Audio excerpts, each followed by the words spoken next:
What's up, bro? Gonna let a couple people. Let me just do a quick repost. Let everybody know I'm live, and let a couple people more join before I do the intro. Uh, Dude, I just got on the page. I haven't really been on the page like that. The page has 89.2K impressions on the post in the last 7 days.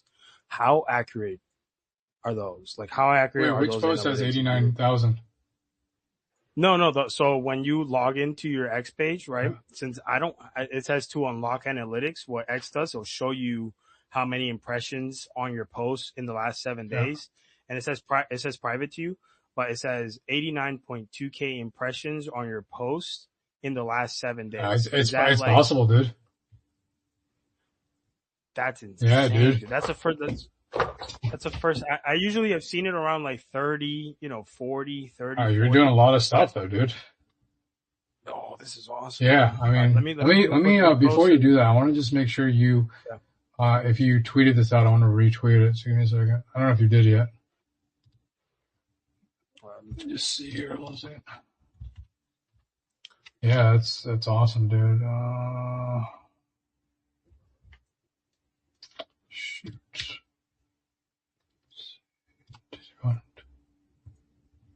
Yeah, I think you still need to tweet it, huh? What the space? No. You are, Oh, hold on. Let me see. Let me see. Oh, yeah, ooh. it's not there, bro. I just need you to put a tweet so I can tell people we're live. I got you. I got you. That's weird. Okay. Let me What the fuck? Yeah, I'm literally looking for myself too. Like, okay.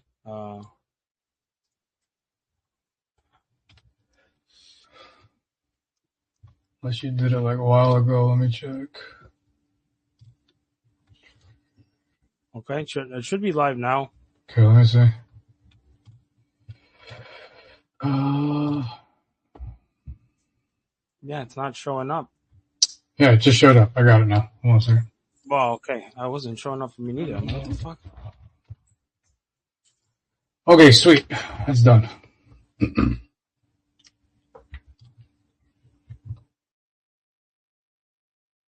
What's up, Green?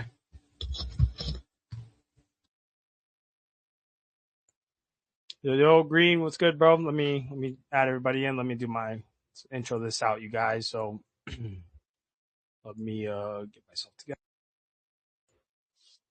Sweet, you guys. A lot of tension out there for this weekend, which is awesome when you think about it, because although Jared said for everyone to go touch grass, the Digibyte community did absolutely nothing but work.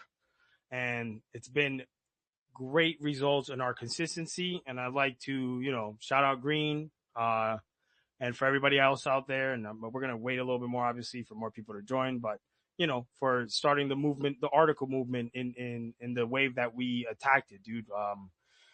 It's we became so loud very quickly and effectively.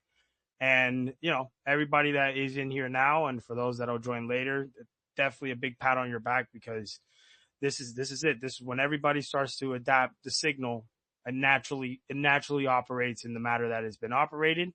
And if you guys are out there fishing, or trying to just gauge the vibe from the rest of the crypto space, you could see that the morale is pretty low. But for us, we are all but shining, and shining super bright, dude. So with that being said, you guys, good morning, good evening, good afternoon. The name is AJ. This is Digidollar Awareness Space. Today is Sunday Fun Day, or hashtag DD Creators. As you guys know, I am Frank One last weekend. And with a really big number, 34 likes, 17 reposts, which is just really good. We have 2 new inputs down there too. You guys go check that out, interact with them. Obviously, one of the main things of these of the Digibyte or the Digidollar creator bounty is to also interact as in community. So go ahead, and it's important to get feedback on these guys. how their video is, outreaching. If you guys agree with the messaging, if you like it, where they can touch up, right? The idea is here, since they are going to have these video live on YouTube, right? We would want to give them as much critique as they're willing. Obviously, some people, we all focus differently, so everybody be respectful. I don't know disrespectful stuff, but important ways to say, hey man, I like this aspect, or hey, I like this, and to make sure that our messaging comes out, because they are YouTube videos that are basically going to be living in YouTube. I doubt that these guys are making it, and I've looked back; they haven't deleted the other videos, so it looks like videos are staying up for as long as they are, and the beauty of that is, right, like while we see it now, it takes about a month and a half for the algos to really pick it up the way that it is now. Obviously, in between, right now we have 3 videos actually. There's a Spanish video and there's 2 English videos. I haven't checked out the latest one, so I'm gonna check that out after this space. But yeah, dude, the idea is for you guys to go in there and say, hey, I like this, I like that, or and also repost the guys, right? Like not in X, but outside of X. Go into your Instagram and put the link, right? Like and that's also the idea with Medium. As you guys can see, we exploded with Medium articles, and they're coming left and right. There's more that'll be out there. I know a couple community members that are working on some, and it's big too for you, Green. Thank you, man. I'd like to say thank you for, dude, for taking initiative, you also, and going out of your way and creating an article. You've brought me to this space, and your influence, I'm sure that but it's super super massive within the community, and an initiative like that, it builds a different it builds a different I guess signal. Really, it builds a different signal for the community that we're already super volunteer, super decentralized, right? We know what we put in is what we'll get out, and that's what we're showing. This is a face that we're showing as Digibyte community. So we'll get vibing and whatnot. But yo, Green, what's up, you guys? If you want to chime in, let me know what's going on and how we feel about the oracles, right? Like maybe we should. Why not? Let's question the oracles. Do we all feel comfortable with everybody there? I think that's another key topic that we should touch up on today. And we're looking great for launch, but again, I it's always good. Don't trust, verify. So how are we feeling on that? I just want to say, you said the morale or something is low. The price is low. The morale is high, guys. My morale is high. Same thing. Just as you said, price oracles 35. That's been the major, constraint, I guess you could say, for the next step with Digidollar 9.26 and testnet. So I'm happy. I'm lit. I'm liking where everything is at, no matter what the hell is going on, regardless, because the blockchain will always live on, y'all. But yeah, what's up? Yeah, I would say I think morale is at a sky high, considering macro events. And like I said, I don't look at every community, but just what you see from other communities, it seems like there's in total despair. Either there's exploits happening, they're concerned about price, they're concerned about the founders throwing in the towel, giving up after spending tons and tons of money. I don't think we have any of those issues. In fact, I would think the way we're operating, people aren't even looking at price. I mean, I know people are, but in the way that we're getting stuff done, it's like, who cares? It's wild to see some of these founders come out with videos, basically, and I'm going to summarize here. I don't know what to do. Like, that is absolutely crazy to me. To see large chain, I don't know where to go from here. I don't know what to do from here. They have I don't know, they don't know what to do. They don't have any core functionality, no real, they're not getting use cases, they're not just getting, people are just holding tokens, and it doesn't do, you need more utility these days. It's just, I think we're all, the age of, just holding things and not having a chain that's providing multiple uses is quickly over. Well, what's crazy is about some of these founders that don't know what to do, they've had more money than you can imagine. That's what kills me, is that they have so much funding and they have either misallocated it or spent it on the wrong things. and now they're in a quandary because either the functionality is not there, or users are leaving because they've been compromised, or deliverables haven't been met in a transparent way. I mean, I get it. Anytime you put a project out, chances are putting a deadline is going to get you in hot water. That's just the way it is. It's always like in a company, business wants it faster than the actual people building it can actually deliver it, because you've got, issues, bugs, etc. But the fact is, like, they have neither of that. And now they've burned through all this capital, and people are now cynical and resigned, and the founders are just imagine that founder coming out and all those people depending on him to kind of spearhead what's going on, and he's throwing in the towel. I mean, and this is multiple places. It's crazy. Where we have the opposite situation, we have limited resources in terms of capital, and it'd be a good thing or bad thing, however you want to look at it. But, I know Jared's hungry as ever. And I mean, community seems completely on fire, just with articles and spaces and use case building and tipping and all types of stuff. So you couldn't tell me that, the price conditions are what they are, the macro is what it is, because I don't see it.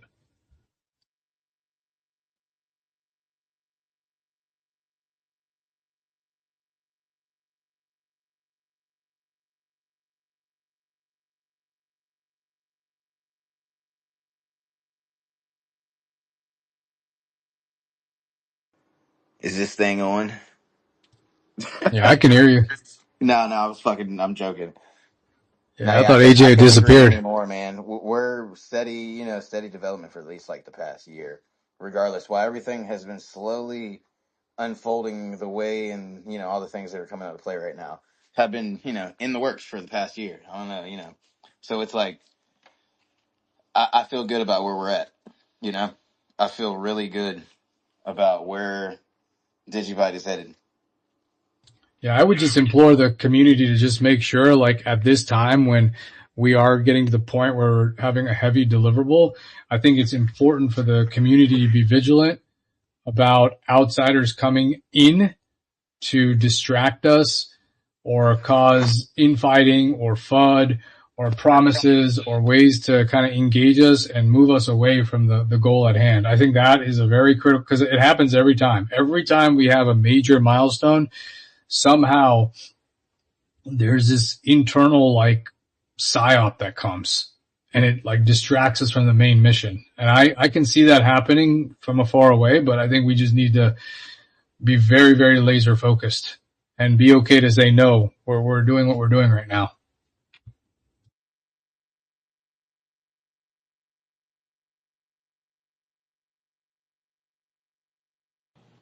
Yeah, I think we brought that up a couple of times. I think there's some other things that myself and other people are included, but I think to everybody's benefit, it's going to do the community as a whole to focus on those separate aspects, whether they be DigiID, DigiAssets, something like that, and make them pushes just kind of like we're doing for the Digidollar for the foreseeable future through the launch and forward a little bit. I mean, I think we're just going to play it out by year, I assume, and then segue into something else. Maybe that seems like it needs traction, needs attention. Seems like the community wants to, run with as a whole, so to speak. I mean, the problem is, DigiID has been around. Not even let's not even say the problem is DigiID's been around though, and let's just use email companies or anything like that for example, which would be perfect fitted for adopting DigiID, as every time is key. But regardless, I think Digidollar is our strongest flex, I guess you could say. So for that to like happen, I feel like all the overlooked technology of Digibyte, once Digidollar is vetted, I feel like it'll be embraced a little bit more. Well, I don't know if you guys have also realized out there too that we established a noise to signal ratio with the community where we've all collectively stated that we will become full signal. And if you look around, there was I commented on my other space. I was people are now, you hear them talk about becoming signal and how community is lethal. And like I mentioned all the time, dude, we have a blueprint here that works. And the community is a testament to that, right? This week when, we all thought, or not, I didn't, but I'm sure people out there were like, oh, Jared's cooling off. It's probably going to be quiet. It was nothing of that. It's absolutely nothing of that. If anything, we just keep getting louder and louder. And I think right now, all of us as a community, that there isn't a noise that can really affect us. While FUD is inevitable and we know we're going to see it, it just only proves our point that what we're doing is working. It is working and is becoming. We have we're basically applying a pressure on people's heels that is it can no longer be ignored. And I think yeah, right, like the consistency, right? This is another key, right? Like the myself being able to have these spaces as frequently as I'm having them, green, and having new perspectives from new community members coming into the spaces and feeling comfortable enough to chime in, and also adding the OGs to, gauge that perspective. I mean, all around the community is in such a gel that there's nothing that could stop us here, right? Like we're on a full-fledged train, and we all are on the same path of a parallel economy, and it's just shining out, dude. It's shining out something crazy. And I'll be honest with you guys. Um, we're becoming that lethal community. I don't think we're there yet. I think we're maybe 10% signal, but the minute we really become lethal, I think it's a minute that would, but it's going to shift the whole crypto space. Everybody will basically come to the blueprint and become one with Digibyte.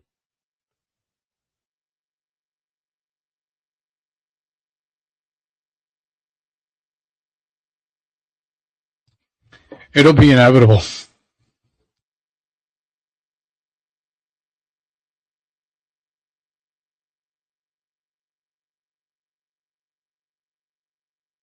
Now, again, I asked earlier, you guys. I don't know how you guys are, but I feel like we should always, always question what is the vibes on the Oracle. So now we have all 35 Oracles. What how are we feeling? How I know Green, you said you feel good, you're excited, but just want to gauge a little bit more for the community. And I don't believe there's a point of failure there, but if to play devil's advocate, is there something that There's always a potentially, point of failure. so Always. Yeah. Like, because It's our just how you mitigate it. my bad, go ahead. Go ahead, bro. Oh, okay. No, all I was gonna say is, we have 35 now, which means we have to test and make sure the soft fork of 35 in RC44 works correctly. Now, doom and gloom, let's say something doesn't work in it, that kind of answers your question right there. And like, we have to not really get back to the drawing board, but I'm pretty sure there's other options that were already thought of, I guess you could say, just in case, But I mean, I'm assuming the shit's gonna work, just especially where everything is at. To be honest, there couldn't be a better time for, anything to just play out than kind of now at this point. So I guess my question would be like, would it also make sense to maybe have a potential like 10 people in line for, in case, people just, it Yes, doesn't end up working now for some Yep. people or something like that, right? Like maybe we could have 10 to 15 people in line for replacements. I Yeah, think I Bastion. think Okay, my bad. sorry, I think the process would be, personally, I think it'd be nice if we just keep onboarding people towards the getter on the test net if they want to be oracles and get them logged on and sort of vetted, if you will, that way. Seems probably the best way to do it. I don't know what everybody else thinks, but No, keep I those agree. people in there with a list. Let them know that, we want to keep bringing people in, get used to it, and have them, because you want to play with it a little bit, right? I mean, especially if you haven't ran a core wallet, you got to have a starting, obviously, hopefully you ran a core wallet for a while, but, you got to have a starting point somewhere. That, and also if like for whatever reason, right, like 10 oracles go off, like just potentially like the hardware fails, whatever the scenario is, would I feel like it would be ideal to just already have people backed up. And it's like, well, sorry, it's kind of like, sorry, you lost your spot kind of situation, but it's also like, we're securing our network. It continues. So hold on, are we playing devil's advocate? Because like the whole idea and the whole Yeah. outreach Yeah. of getting Exactly. Yeah. these oracles specifically that we have now word, because we would assume, trust, or verify that they are reliable and will not pull any fuck shit down the road. Now, if we're playing devil's advocate, let's say a couple of them were psyops from the beginning and plants that came in here to, throw us off in the end game, not the end game, but let's say they went down 7 or 8 of them, however many. Just as what you were just asking, InGetter Bastion proposed that, we have the 35 now, but people are still coming in saying, hey, I want to be an Oracle. But, we're like, hey, we have 35 now, but we have not seat warmers, but we're creating like a roster of people that are, but that's what Bastion proposed. We created like a little roster of people that are on the sidelines but don't have Oracle keys. Now, the problem is, we have some people running 2. So, yeah, so it's like if someone was to be a PSYOP and have 2, which I doubt that the PSYOPs have 2, but the fact is they have to hand those keys off. However they hand them off, because it's not like we'd have to go through another whole soft fork to add new Oracle keys in. So it'd be, like consensus change technically. But I think that's something we were talking about like a week or 2 ago about like the voting. I don't know. Devil's advocate, that's what you're playing, I think the thing is that I thought part of the reason to get 35 was that scenario.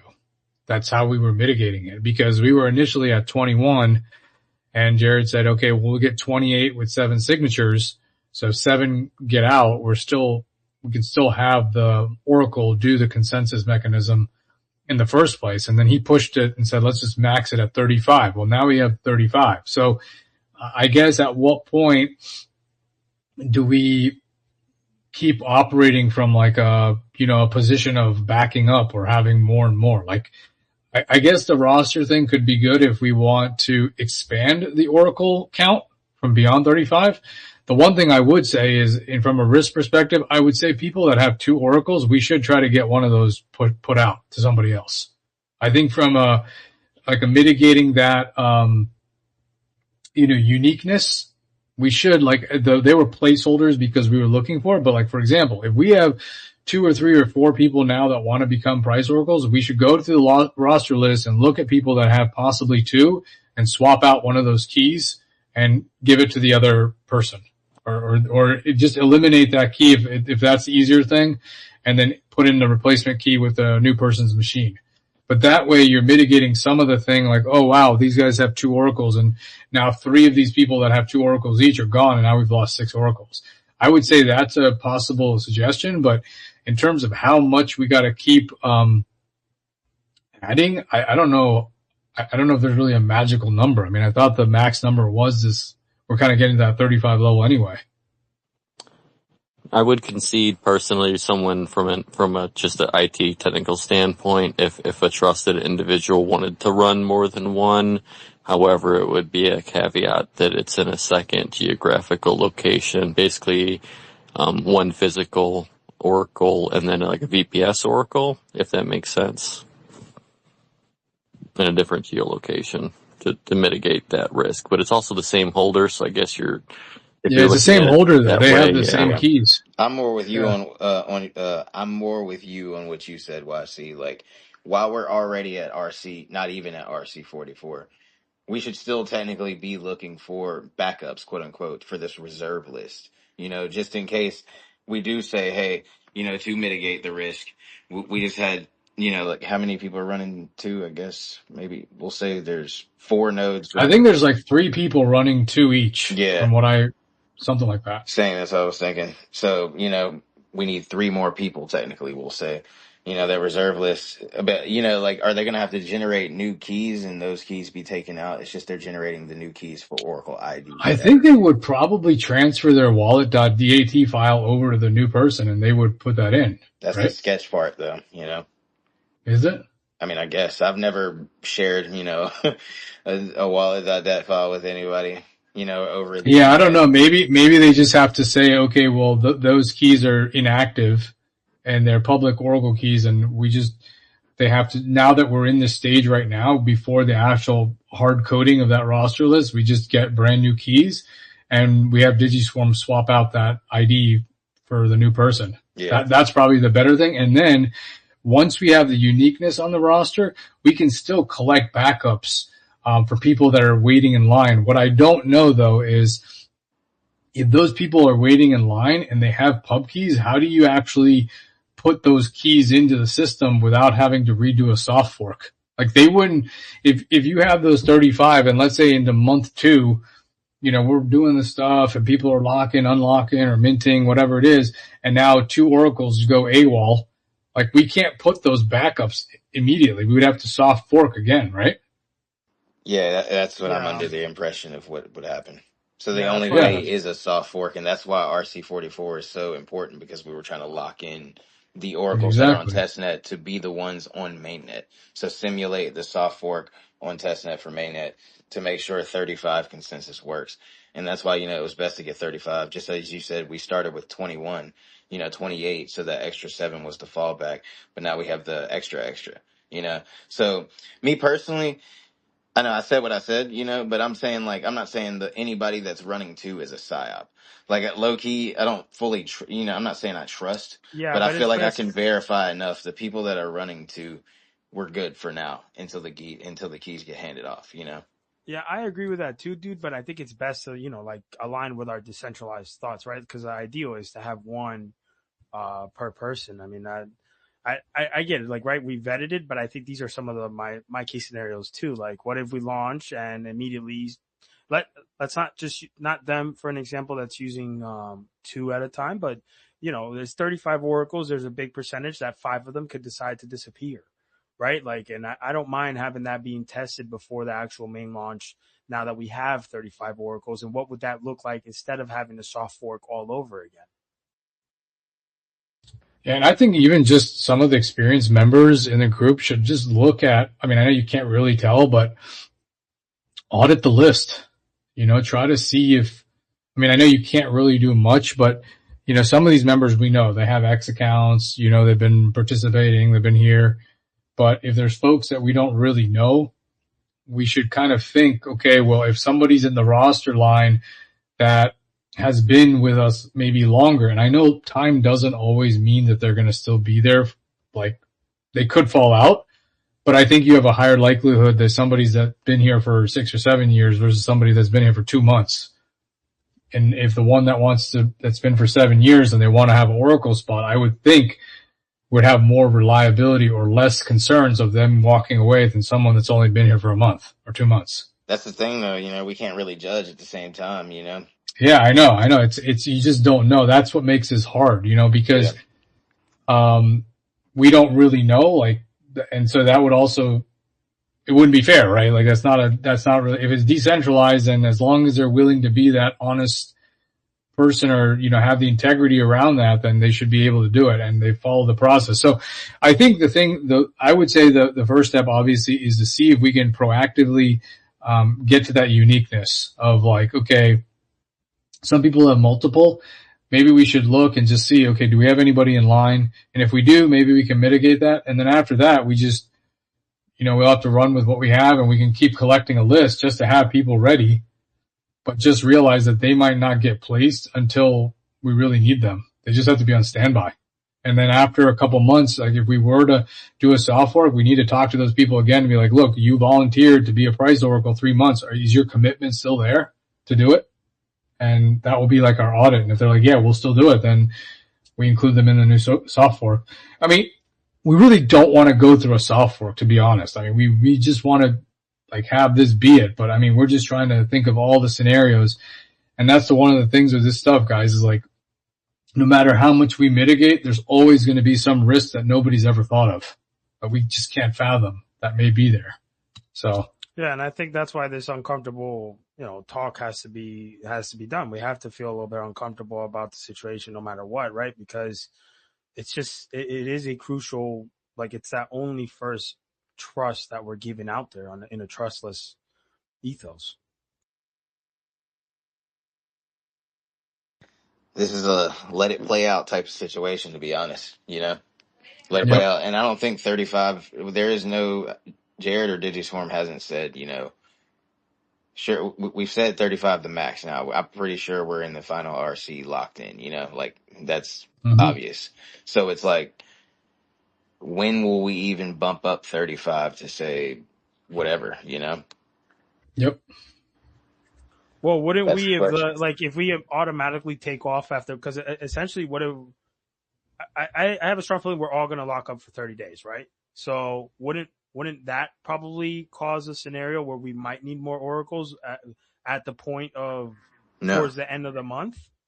No. No, okay. No. The amount of oracles doesn't determine the price. It's the consensus. So 9 out of 17, or however we were doing before with, That's right. what was it? Freaking 4 out of 7 when we started, or I forgot. Yeah, 4 out of 7, and then we did like 6 out of 11.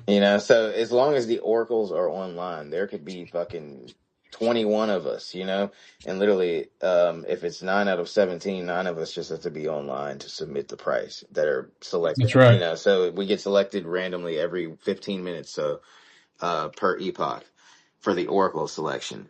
From there, the oracle is going to randomly, or, the blockchain, the protocol is going to randomly select, 17 out of us. 17 oracles out of the 35 to use for the next 15 minutes to submit price.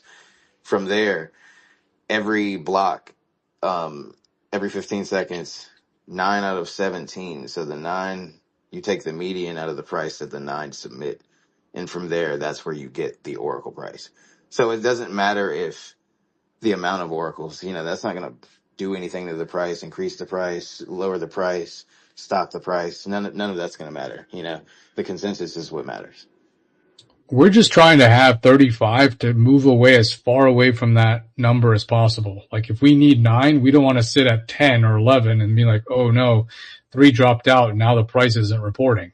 So the more oracles we're doing, we're just adding that much more buffer. So like in theory right now, what do we have? Like if we needed 9 and we have 35, you almost have a 3 to 4x buffer right now. Because I mean, you can't imagine that at any given point, 27 oracles are just going to go offline. I mean, if that's the case, there's a much bigger problem.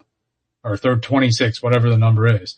So I think we're getting to that phase where it doesn't matter if we're doing 30-day, 1 month, 30-day, 3-month, whatever, as long as, like Green said, we have those reporting, then we're good to go.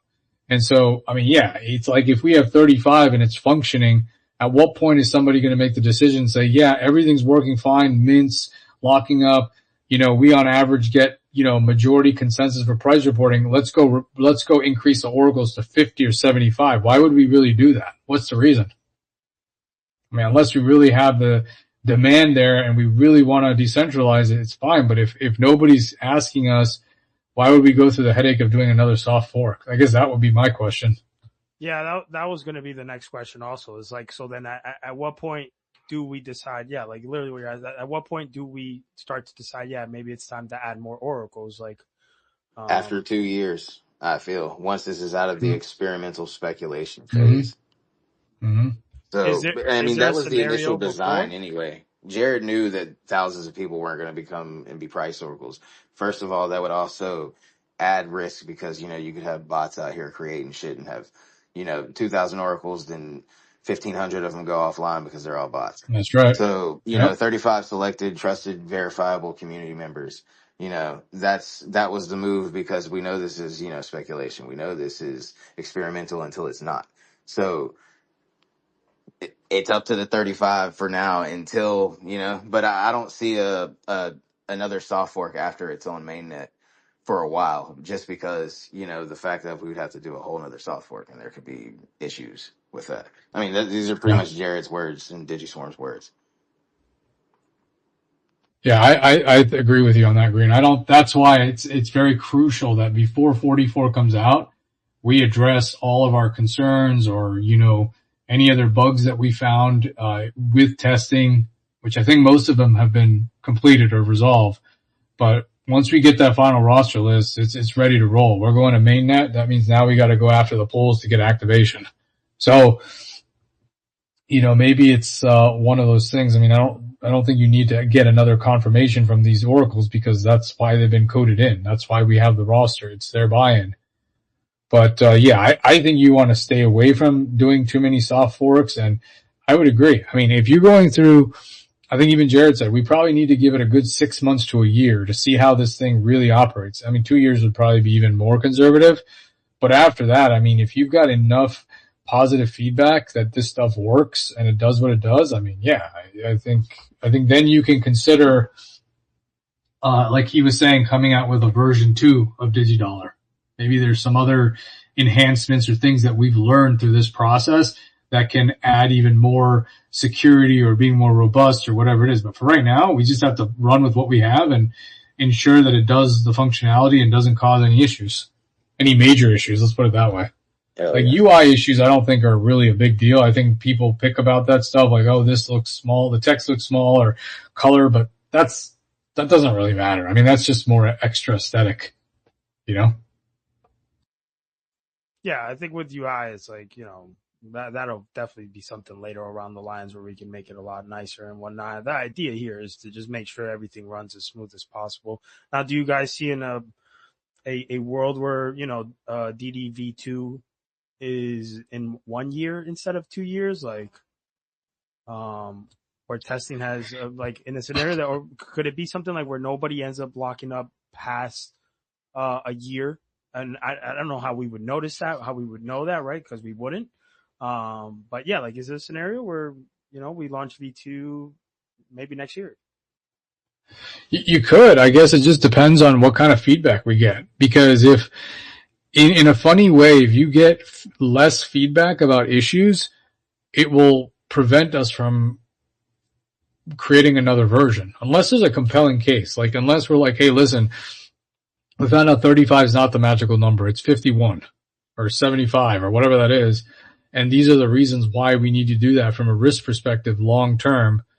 Then, we need to do that. I know one of the discussions, I think Jared already fixed this, was that quantum issues that were in Bitcoin, with the addresses and stuff. I think that was resolved in Digidollar, that exposure. So, who knows what's going to happen. But in 2 years, you've got that window, right? Like, it's 2 years is a good testing ground for us to collect a ton of data. And in 2 years, they're talking about, possibly all these quantum resistant, or these quantum algos are going to come out and be able to penetrate blockchains. Plus you've got all the AI stuff. So we're going to get a gauge of how things operate. And the other thing too is that we don't really know, like, what if there's some changes due to demand? I mean, if there's a lot of people, does that stress test the system? All that kind of stuff. We don't know, man. Like, we have no idea. And so I think people will play this, like, I suspect is going to be cautiously. And then you'll get more of like a plateaued feeling, right? Like a straight line effect right now. And then at a given point in time, maybe it's 6 months, maybe it's a year, you're going to get this like hockey stick of growth, because you'll have enough of a sample size that have tried this and they're seeing like, wow, this theory is no longer theory. It's actually, it's application. It works. And that'll just spread like wildfire. And especially if we get people from outside of our community to do that, that's going to be even bigger validation, because we all will want to validate it. It's our internal, offering, so to speak, our use case. So we will be the first to poke at it. We'll be the first to validate it. But if we get other blockchains or other use cases from corporations or businesses that are using it from a stability standpoint, even the coin, P2P, that will really make things accelerate, in my opinion. And I just got asked in DM, in a scenario where all oracles shut down, what will happen to my DD? Someone just asked me that. Nothing would happen to your Digidollars. They would sit in your wallet, your mobile wallet, your core wallet, wherever the fuck they are. The only thing that would happen if price was unavailable, that wasn't, presented by price oracles, no new mints would be able to happen, and redeems would cost more, or they wouldn't be able to happen. Or no, you should be able to redeem, actually. Fuck, I forgot. But yeah, like, nothing's gonna happen to your Digidollars. No, nothing. You just have to wait until price, until oracles come back online. Yeah, I think you just said green. Like, I think minting and redeeming would not work if those oracles are off, but everything else would be norm. Is that what you said? Yeah, exactly. Yeah. Yeah, exactly. So that's right. That's what my understanding is too. So transaction as usual, just no minting or Sends and unlocking. receives will work. Just minting Yes, and redeeming won't work. correct. Same thing if the network health drops below, what is it, 100? Yeah, I think it's 100%. Yep. Yep. So below 100%, no new mints, no redeems because, yeah, system. Yeah, let me fact check all this. I'm pretty sure we're right. I don't know why I'm like, but yeah. And for those of you guys that are, DMing me, you guys can comment on, you guys can comment on the space, dude. We'll answer. Uh, yeah. Hold on, where is it at? Why can I not find it? Full collateral back. I'm just gonna explain it. I mean, was that the only question they were asking? If all price orders went offline. Yeah, that's There's also other safety mechanisms, guys, for the network. So if Digidollars become under collateralized or get close to becoming under collateralized, let's say there's like a massive redeem event where people all just somehow miraculously redeem at the same time. Um, so the network health score would obviously drop because there's less Digibyte backing the Digidollars in circulation. There still be over collateralized, but the safety mechanisms are like multiple stages of buffers. So where's it at? So I can give you the exact numbers. All right, the dynamic collateral adjustment. So at 150% network health or more, that's normal. So it's just a 1x multiplier. 149% to 120%, it's plus 20% collateral needed. So if you're minting $100 and you're putting, you're going to need 20% more. So it'd be, 120 just for the mathematical example, but you still need the over collateralization as well. 119 to 100% is 50% collateral. So let's say you mint a 10-year for 200% and you minted 1,000 Digidollars. Well, now you need, so you need 2,000 Digidollars because it's 200% plus the 50%. So, 50% more on top of that, which would be 1,000. So 3,000 in total. Anything below 100, it's plus 100% collateral. And then the emergency redemption ratios start kicking in. So burns cost a little more. So there's 100%, 95 to 100%. That's 5% extra that it costs. So, if you minted 100 Digidollars, then you need 105 to redeem. 11% for a 90 to 95%. And then 85% to 90% is 18%. So you need 18% more. And then 85% or lower is 125%. So same example. If you minted 100 Digidollars and the emergency redemption ratio is active, that means if it's below 85, you need 125 Digidollars to redeem. So, I mean, yeah, there's safety mechanisms in there. Most people will ride it out and just wait for it to level back out. Some people will pay the extra. I mean, it's your time. It's all whenever you want to do it. If you want to wait until the network regains its health back over, 150, then do that. If you want to pay a little extra just to go ahead and redeem, but then think about it, you're most likely going to mint right back. So it's going to be like, you see where I'm going. The way markets work, it's just gonna, in my opinion, sometimes it might take a little longer to regain health. Sometimes it might be quick, but it's whenever. But there's safety mechanisms in place, so it's not just meant to 200% and that's it. There's other things in play that people actually need to do their research on.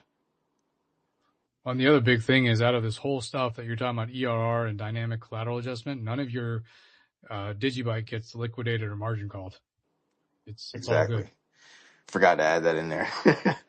But yeah, nah. And that's a big deal because if you have the system already anticipating these drops in price or volatility, and it's requiring a user that's already invested in the actual system itself, and they have to come up with more, well, now they're making the system even more robust or protecting against it, but they're not penalizing you. They're just saying, hey, all you guys that are protecting the Digidollar ecosystem, we need you to kind of saddle up and put a little bit more collectively as a community to keep this thing, safeguarded.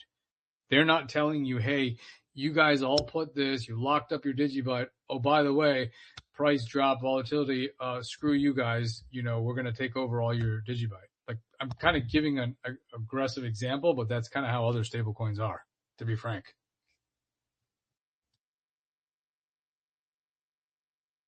Yeah, I agree.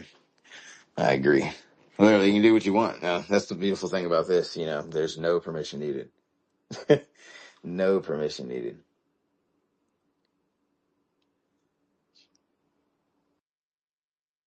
And again, for you guys out there listening, remember all this is only possible through the Digibyte Core Wallet. You need to have a Digibyte Core Wallet in order for you to mint Digidollars.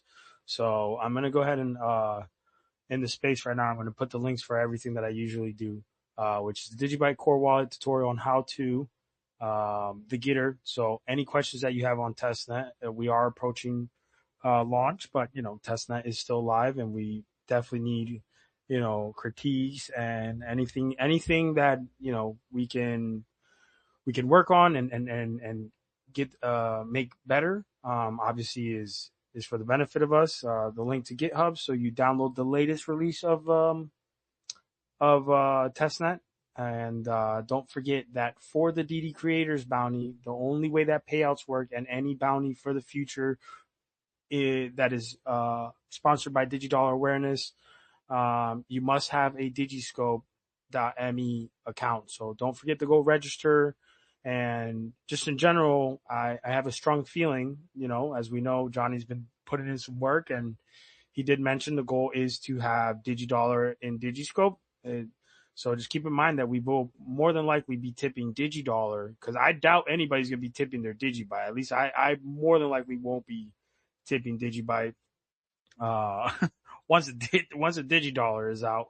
But keep that in mind, right? It's better to have it, and it's also a way to help us outreach the real world. Imagine if you can get your local server where you go eat, or your coffee, your local coffee shop, and maybe they have an X, and you're like, hey, why don't you consider verifying yourself with Digiscope? And every time I come in here, if you're someone that amasses a good amount of followers on X, it's almost like a double marketing perspective here for the local business and yourself, and it changes an idea of how to transact in the real world, and it's something that can be used literally now. So just consider that, you guys. AJ, I don't know if you just were talking when you just said that people won't want to tip their Digibyte, which I agree with you. I mean, I think that's another thing. Imagine if you're just tipping through the Digidollars, like what does that mean now with the demand for even Digidollars? Like if we're going on the internet, or sorry, on X, and instead of us tipping Digibyte, which we're probably one of the only few blockchain communities doing that via Digiscope, imagine if now Digiscope, we are tipping Digidollars to people. And now they, whether they use it or however that mechanism is, maybe that's going to be another way to create more people to come into the ecosystem. So it will be ever so critical to have as many, people will want as much Digibyte as they can, because then they have those Digidollars to give out. Yeah, I mean, and again, it's it's a stable, so it's a stable, right? It's going to naturally bring people to want to transact in it, because we're no longer dealing with a volatile asset here. It's something that is pegged 1-to-1, creates a natural vibe. I mean, dude, I can feel it. I can feel it already. But you're taking Digibyte out of circulation. That's my point. More of the people transacting in Digidollars, and people are like, no, I don't want to give my Digibyte. You're going to naturally have people hoard that asset. They'll do everything in their means to get rid of it. It's almost going to be a last resort for people.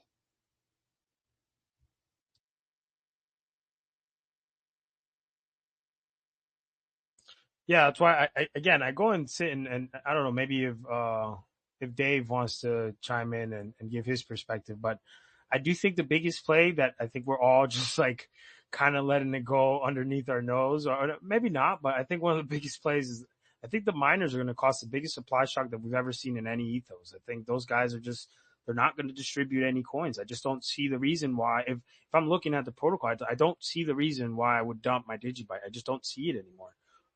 So I think that's one thing that Dave, feel free if you want to chime in on about it, and maybe we can get, maybe in the future, if there are miners out there, if people are listening, maybe get these mining pools to come in and give us a little bit of what those thoughts, like how they feel about that, right? Because we gotta admit, dude, that there would really be no reason for you to, if you're a miner, and at the time that you're in right now, if you're hitting block, if you're averaging, I don't know, maybe 1,000 Digibyte daily, I mean, I would not, I'm not fucking moving. I'm just locking that up. I'm locking that up. I'll transact in Digidollars, but I'm not, I won't ever sell my Digibyte. It just doesn't make sense. And then at the moment where the last Digibyte will be mined, it's even more to my favor to not get rid of my Digibyte or whatever Digibyte I have accumulated since then, right?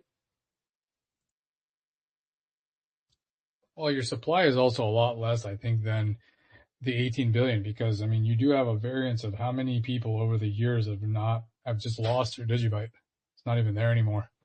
I mean, even if you went conservatively at 5 or 10%, if you went 5%, what is that? 18, you're talking like 900 million. Is that right? With 18 billion circulation right now? Yeah, I think so. Yeah.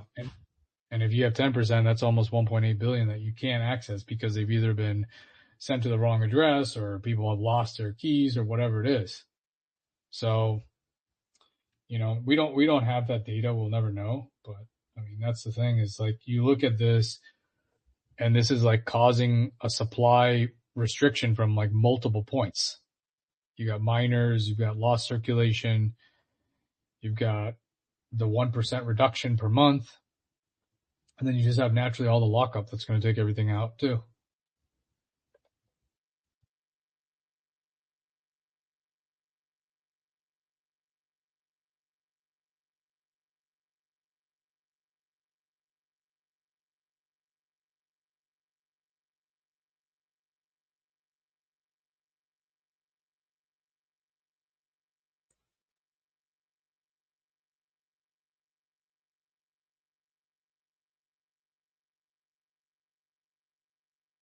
Yeah, it looks like somebody did a video on the Bitcoin Treasury Trap article. Yeah, it's pretty mixed today in the video section. Someone did a Digi asset. We got the Treasury Trap, and then in Spanish is a look at Digiscope. I haven't watched them yet, but I'm gonna go and watch them. But it's kind of dope. It looks like people are. That's great. We got variety, different languages. That's awesome. Yeah, so that's the idea, right? To remember, that's why I was telling a couple of these guys that were sending me the videos before that, they double check with me, and I was like, "Hey, man, you're not limited to the language, right? The demographic isn't just United States. We're a global entity. Digibyte is global. The idea is the outreach to educate in all formats and make sure that everybody understands exactly what Digibyte stands for and what we aim to solve. And I think it's great. I think anybody out there too, if you are, whether you speak Latin, whatever it is that you speak, if you're bilingual, trilingual, feel free to, even an article. I mean, it really, as you guys can see, the way that we have been, trending, and I say trending in what we know, right? Like not trending in X, which definitely believe we should have been trending in X already. I don't know I do know why the 1,000 rule doesn't apply to us, but that's neither here or there. It doesn't matter. But right, like it just takes one, dude. It takes one to build the belief, and that's what we're seeing, dude. I mean, Green attacked the articles. Next thing you know, there's like fucking 5, 6, 7 different articles within a day, and then another one in a different language, which YC and I questioned what kind of language it was until we got down to it, but it's that's the point. The point is here to, establish yourself as a parallel economy, and that can only happen as a global amass. It can't just be in a silo within the United States neither, right? Because then, what are we doing? So I'm really happy to see that. And you guys, anybody in this space, again, feel free to come in here, and if you have questions, right, like I'm going to answer them to the best of my abilities, and I'm very thankful for Green YC and Dave and all the people that I've reached out in the background, and CJ and Digibyte Daily that have come in, and they're new and willing to, you know, um, pitch ideas, and come here and just and figure out a way to input yourself where you make a difference. And as we've seen, we're fully volunteer, and we've proven already that it doesn't have to be money, and it's not money. It just takes your belief, your conviction. I mean, conviction right now for us is what we are. Conviction. We're the community.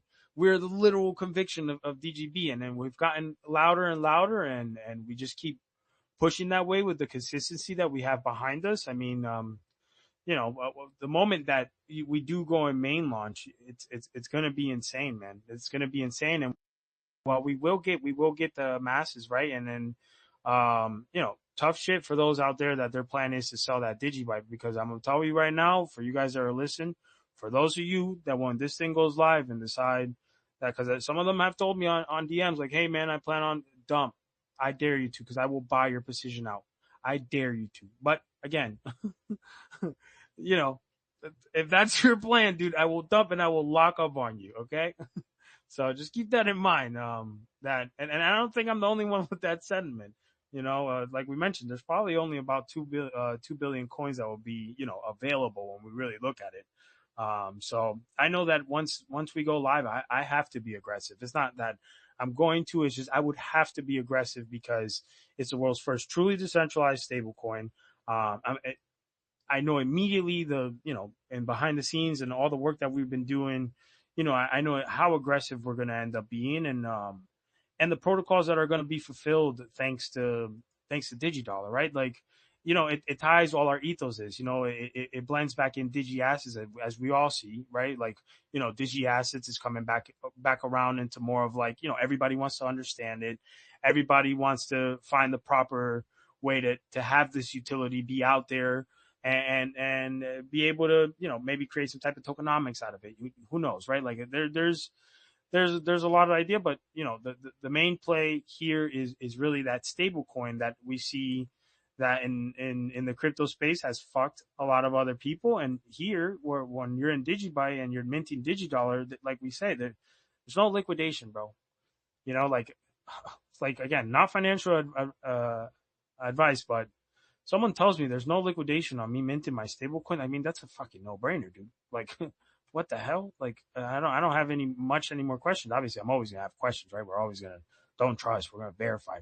But again, we really got to consider that terminology right there of no liquidation, bro. Like, it's pretty. We've never heard anyone go out there in crypto and say, yeah, by the way, there is no liquidation. It's just fucking unheard of. So it's just to keep in mind, right? Like.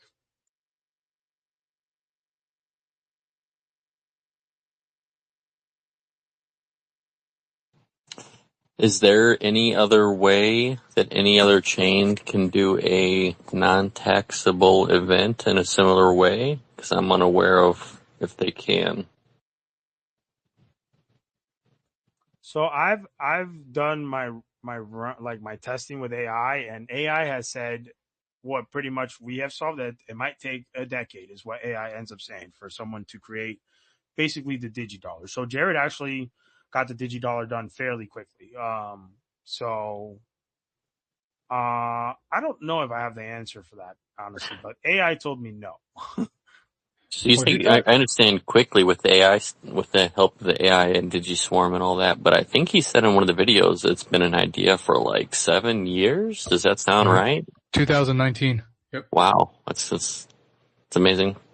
Yeah, I was having conversations with him about how do we create an element that would incentivize people just naturally to stay in the blockchain. There was a lot of different scenarios that were run by, but he put a tweet out in December of 2019, I think, and it's talking about creating some type of stable coin on Digibyte. So it's been almost 7 years in the making. So basically they were looking for you guys, whoever the chain was looking for a way to spice things up, if you will, whether that be Digidollar staking, some sort of yield, something along those lines. Is that what I'm Well, interpreting.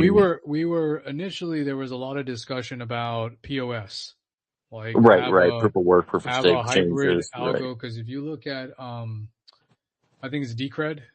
Decred has like, proof of stake and proof of work, I believe, mixture, like a hybrid. And that was run by a couple community members. The problem was at that time that there were exchanges that were delisting assets in the United States also that had any type of, I think Decred got delisted because POS, you could borderline be like, is that a security? Because you are generating yield. There's a lot of like gray line on it. So, I mean, there was a lot of internal discussion about it, and it just at the point it didn't make sense. It wasn't worth the risk because you also then have to realize like to swap out an algo, you get to vet the algo out, make sure it functions, and then by the time you release that after 9 to 12 months, you know, part of the reason you're trying to do an algo is not only to incentivize, but you want to not have hardware that's dominating those algos. Well, people don't realize that the more you become larger of a blockchain, like you're not like in its infancy, it's harder and more dangerous to do an algo swap because you have to make sure that you don't get attacked at that point of that swap, which people tend to do. And you're going to spend 12 to 18 months to go from full blown proof of concept to, you know, actual deployment. And by the time you do that, that's enough time for there to be hardware that dominates that algo. So are you spending all that resource and time to only be back in the same position? Right. So, with the security risk and then the hardware kind of coming out, it kind of got scrapped for a while. And then I think we kind of operated the way we did, and there was an algo swap, like Grossel was taken out, they had AutoCrypt, and that kind of mitigated things. And then, you know, this idea came up of like, you know, everything's like an idea, and one thing led to another. And I think he's been thinking about this in the back of his mind for a long time, and now it's here. And you know, it still took some deep thinking to even do this, because if you really think about this, this is a real big disruptor in the industry. This is a heavy, heavy disruptor. And because it is, you're going to see a lot of people that don't want it to come out, because it will change, like maybe not short term, it won't, but over time, if we have that longevity and the uptime and we as a community keep doing the testing, it will completely disrupt other businesses completely. It'll also almost make them obsolete.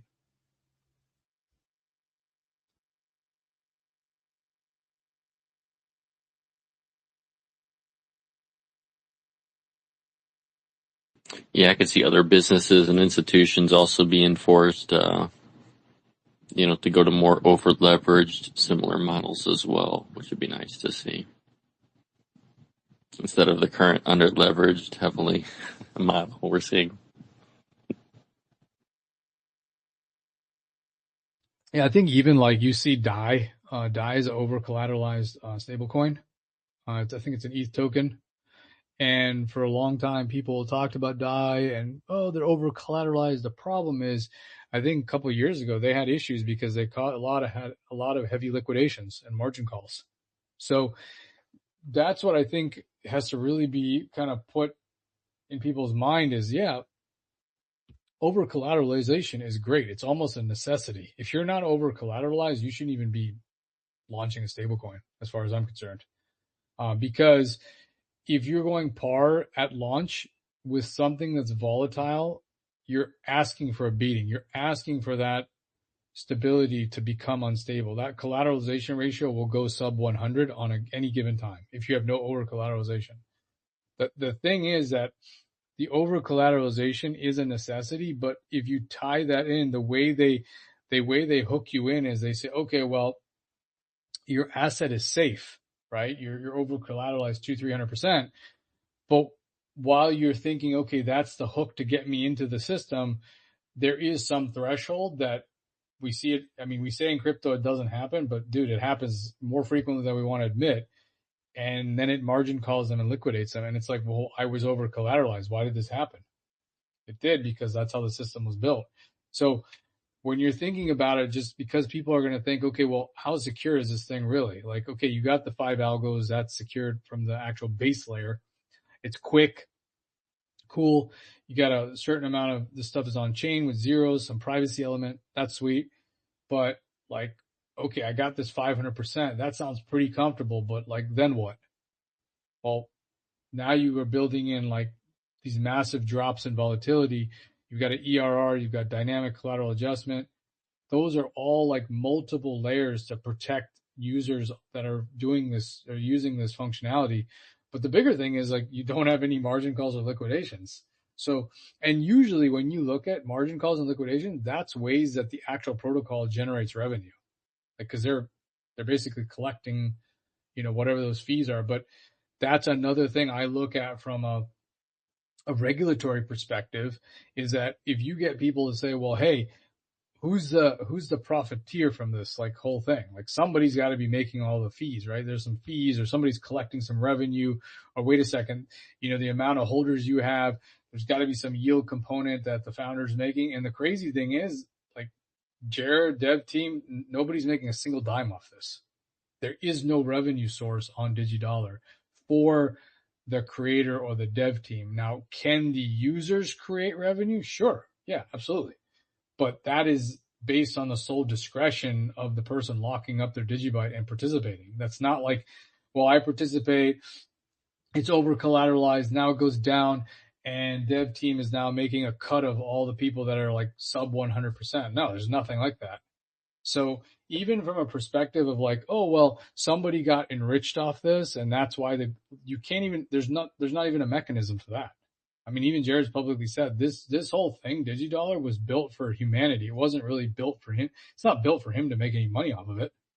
If anything, he's losing money by doing it with all the time and resources and et cetera. So you start telling that narrative to people, it'll start sounding unbelievable, but then you get them to come in and actually read and see the transparency, watch the videos, test it out.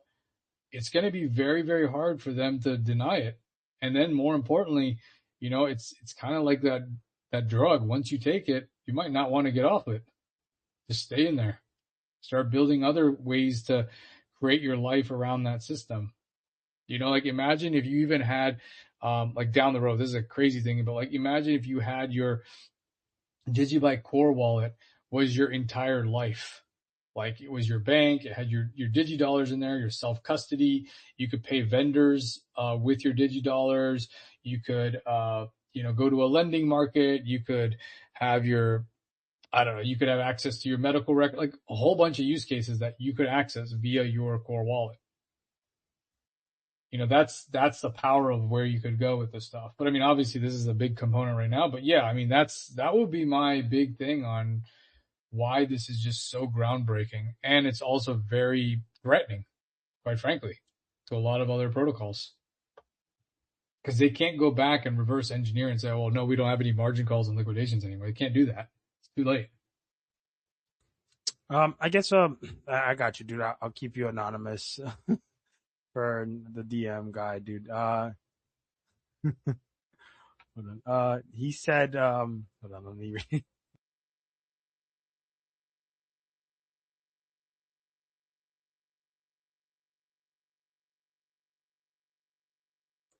Hey, bro, you can feel free. You just feel free to chime in. I'll give you some time then, dude. I'll give you some time. My bad, you guys. Hey, you guys, I love you guys. Thank you guys for, I guess, the amount of trust that you do have for me, man. It's really a beautiful thing, you guys, and I truly do appreciate it. You guys are. It's like YC said, it really does become a drug. It's hilarious. I guess I'll wait for him to get his thoughts collected and ask what he's gonna ask. I guess if I could just chime in real quick here with the Digibyte Daily. I know we got to get a good perspective on CJ and basically how he came across Digibyte. I was just wondering, dude, like you went full fledged on to become a Digibyte brand for us, right? Since I mean, your name is Digibyte Daily and stuff. I was wondering how'd you come across us and what build this conviction, right? Because I'm always curious, dude. So if you don't mind, right, like feel free. I guess Yeah. I try to keep as much transparency as I can here, and the idea is to make sure that all we gauge everybody's feelings within the community, because we want to feel that the message that we're spreading it makes sense, and it obviously it's working. I just it's always good to get perspective from everybody, make sure that community is gauging on the same page. Yeah, I guess I'll say basically Jared himself brought me. Him and Economic Ninja, I think I mentioned briefly before. I probably have heard about Digibyte in the passing. I'm sure I've heard the name around. I've been in the crypto space for a while. But it wasn't until somebody that one of the YouTubers or somebody you follow actually is like, hey, you really need to take a look at this sort of thing. And I was like, okay, I'll take a look at it. Kind of took a glance at it, and I still didn't understand, I think, what he was, what we're all seeing here and what he was implying. And then he came out with the called the Crypto Prepper course. Quick summary is basically what is Digibyte, how to open a core wallet, how to secure your wallet, general safety, security, precautions, what you can do with it, and basically, take it out and go show the world what you learned sort of situation. It was a really cheap course. It was a really good value. I wish that it was some way that course was available to everybody for free or a super cheap price where people were willing to buy it. I don't remember what I paid. It was probably 30 or 40 bucks. If it was $100 or more, it was still worth it in my mind. And I bought some of his other courses. For me personally, they weren't as big of a value as what I personally saw in Digibyte. I'm the kind of person who can see sometimes the one little nugget of information and see the entire value in that and just kind of run with that, as opposed to, I don't know how to say, looking at something as a whole, certain aspects of it, the Digi assets, in particular is kind of what drew me to it. The Genesis block, the intention of it, the, sort of motivation feeling with attaching that to, the article it was attached to, sort of the meaning, the feeling, let's say the motivation. I'm looking for a word I can't find. But yeah, kind of just, awoken something in me, kind of gave me a couple ideas for, sort of, we call them dream projects, humanity projects, great idea projects, if you will. The kind of projects, as we discussed here, you got to kind of keep them close to your chest for various reasons. So yeah, some big ideas. So in the process of learning what I need to do those things, it seems like all of those mechanisms are currently, for the most part, in place, on the chain. It's just getting all those mechanisms to work together cohesively so that the end user has a workable, end product, if that makes sense. So yeah, I took the prepper course. I've had a core node up for a year and a half, something like that, almost 2 years now. Actually got a couple of them, different wallets, different, just playing with things, getting used to sending things, storing things, backing up wallets in the meantime, which was really nice because it kind of helped me get prepared for, installing testnet, being an Oracle, and doing a little bit more of the, I call them semi-advanced, functions and, objective goals sort of things. Sweet, dude. And yeah, as we all know, to touch on it, as lightly as possible. Not lightly really, but like, Economic Ninja and that shit got a little bit messy. Do you still think he is a risk? And like, how do you feel about, like, what are your thoughts on, joining the So community it's kind of based off funny that? Yeah. because Yeah, so I kind of knew where you were going with that. Sorry to interrupt you, but You're good, dude. I don't really know what happened there. I'm kind of I'm a pattern recognition guy, so I know that I can tell something happened there. I don't care enough to get into it because I'd rather not know. Because if I know, then it's going to keep me from like saying something. I want to still be inclusive of. I know there's individuals like me that took the prepper course that I assume still see value in the chain, regardless of if they're just if he's waiting on. If you're a fan of Ninja, he can be a strange guy. He can talk about a project religiously for a period of time and then go silent on it, and then a year or two later when it's popping, you're going to get the "see I told you so" sort of thing. I'm not a fan of that. I don't know what happened behind the scenes if he wasn't a fan of the Digidollar project. Like I said, I don't want to try to get into that too much because I don't know. I don't really care to know. I assume, like I said, there's some people that took the course that would still be interested in doing some things with the chain that probably also, just like me, don't really care too much about whatever political or social stuff might be going on in the background, and just look at the chain for what it is and not, something else going on the periphery, if you will. But yeah, I definitely found value in the course.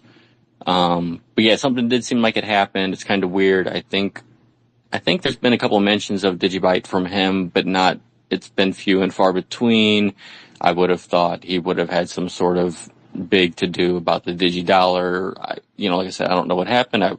His name is one of the names I would have probably expected to see on an Oracle list, or maybe somebody that works with him. Maybe he's on the list in a pseudonym that I just don't recognize, and I'm oblivious and ignorant or unprivy to that information, if you will. But yeah. So I don't know what happened there. There was some sort of a shift, if you will. I think some people mentioned there was some vague things kind of alluded to, but nothing, like I said, I never heard or saw or anything concrete. I don't know if he wasn't a fan of the Digidollar direction with trying to get certain, he might have wanted to get exchanges on. I can only allude to certain things, kind of just knowing with him and what he teaches in his courses. I don't know, said what his personal motivations were with the chain as a self-proclaimed market maker, if you will.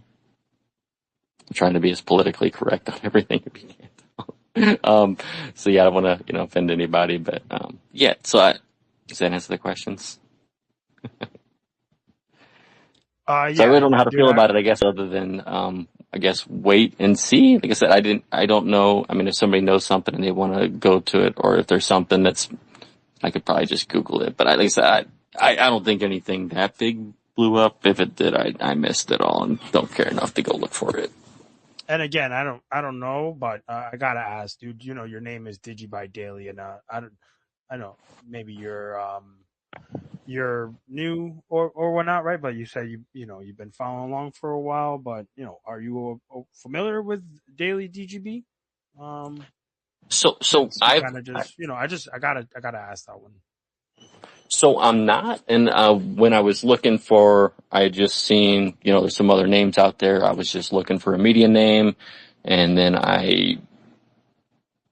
when there's a couple of them out there, and it just, it just seemed like a good one, and it let me pick it on.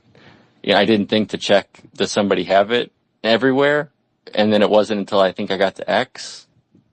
It was the first place that DGB Daily was chosen, so I think I did Daily DGB on X, if I recall. It's hard keeping everything straight, to be honest with you. But everything else is DGB Daily.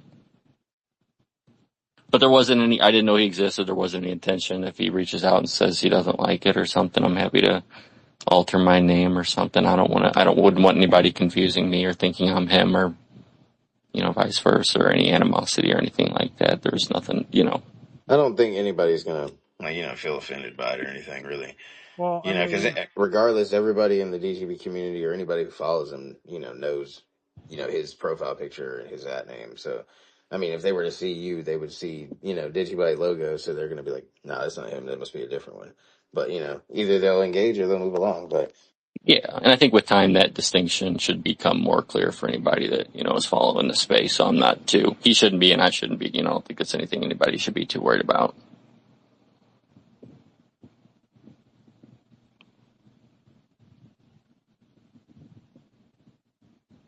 I saw, hey Jake, it seemed like you might have, I don't know if you were raising your hand or if Jake, you wanted to Yeah, maybe, my bad, guys.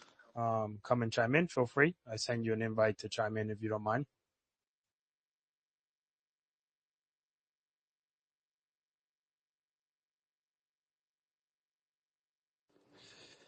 I asked myself, what did I miss?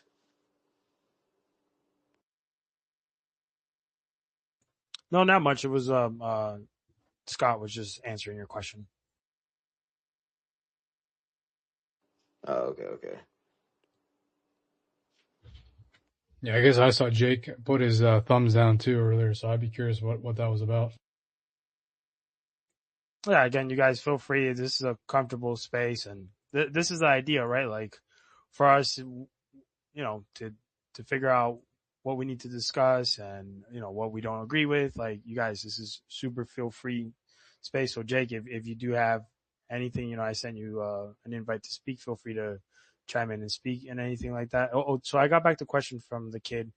Was Jared mentioned about AI potentially be the number one case scenario used for Digidollars? How is that possible? That's it. Yeah, that's that's it. How would it be the use case, you mean? Yeah, that's what he asked. How is it? Well, I mean, I guess if I'm understanding it right, if he's talking about like agentic AI, like to pay each other, if that's the way I understand it, well, it would definitely be a use case because we have the security, we have the speed, we have, the self custody, but more importantly, AI can't open up a bank account. So they can't transact in fiat at all. So I would think we would be the perfect mechanism to use that, to do pay to peer via AI agents, if that's the question that he's asking.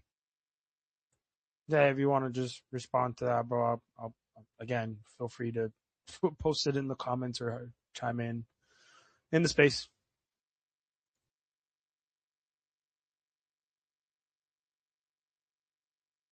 But CJ, what's up, man? I see you chimed in. I don't know how long you've been listening. If you have any questions or anything like that, you know. Yeah, can you guys hear me? Yep, you're in. Hello? Yep, you're in. You're good.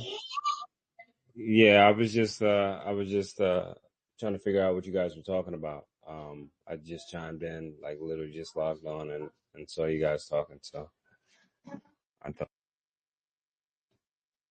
to see what you guys were asking.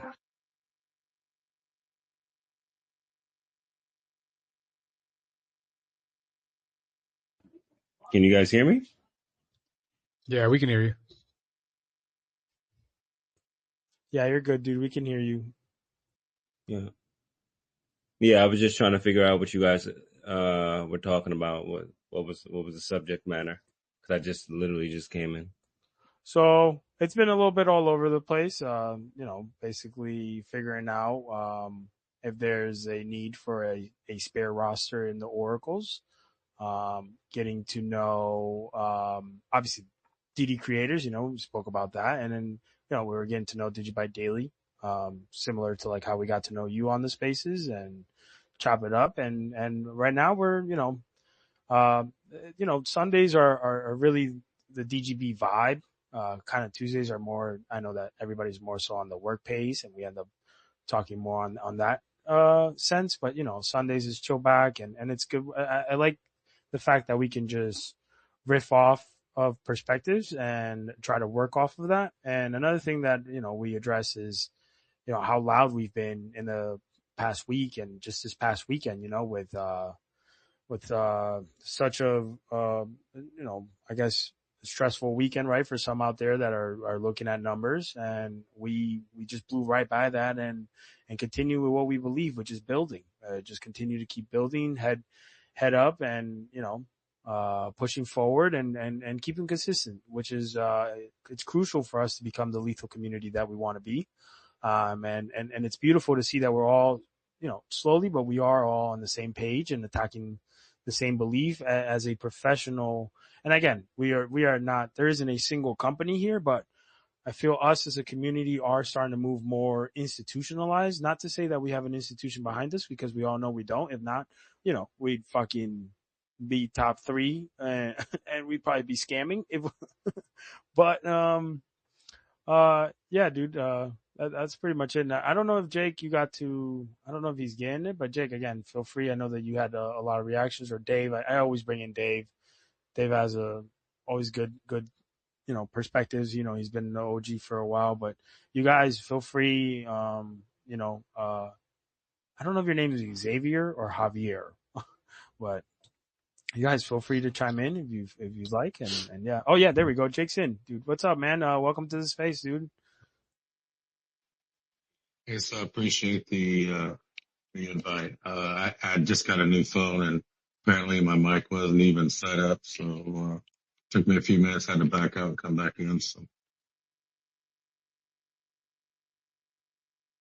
Sweet. So, we saw that you we're curious, right? What was the thumbs down for? And what do you agree with? What you don't? Questions in between price oracles, testnet, DD creators. If you're out there making videos, feel free to, any questions you have, dude. These are the times, not just for yourself, but for everybody in the community. This is the time. If any question, anything is a topic of discussion, it's important just to bring it out there and vibe off of everybody, bounce off the ideas and get down to the understanding. yeah, so, my thumbs down was during the other guy's conversation with, Economic Ninja. So, not a fan. And, he's no market maker. But that was it. That's why I added I tried to be politically correct, and that's why I jokingly said I'm trying to be politically correct and add the self-proclaimed market maker to that title of his. Yeah, no worries, bro. No worries. Economic Ninja's not down with us? And I was trying to speak specifically to that's why I was speaking specifically to the Digibyte course. I'm not sure if you took it. It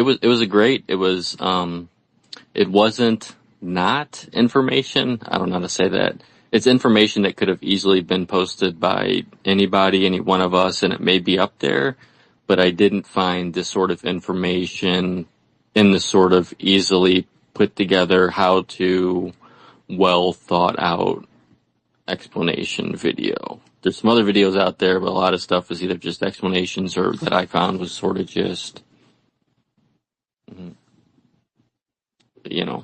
basic how-tos with not good tutorial, if you will. And also didn't go into the background of, core wallet's great. Why do you want a core wallet?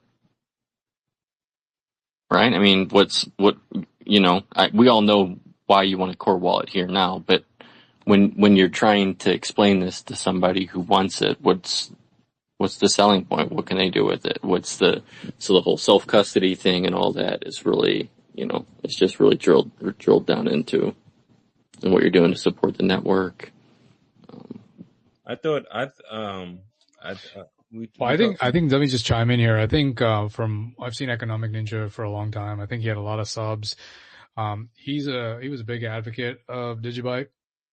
I think primarily most of his community were conservative, people that purchase silver and gold and trying to opt out of the system, parallel economy, got into all that kind of stuff. He had a pretty huge sub base. I think it was like 400K at one point. He's very pro Digibyte.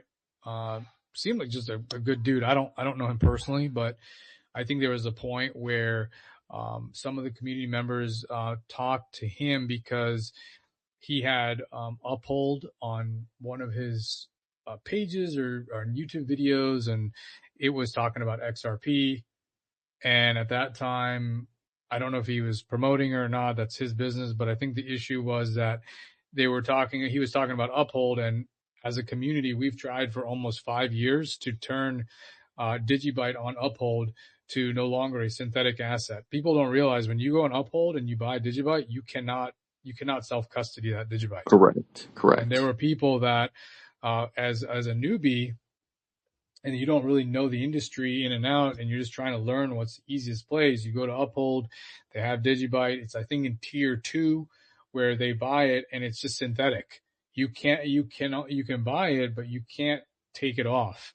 And so, I know the main account, I know, other various members in the community have all reached out to Uphold for a very, very long time to say, hey, look, we want to support you. People will use your platform, but we can't withdraw. And so I think people got rubbed the wrong way. Again, I wasn't part of it. This is just kind of what I heard.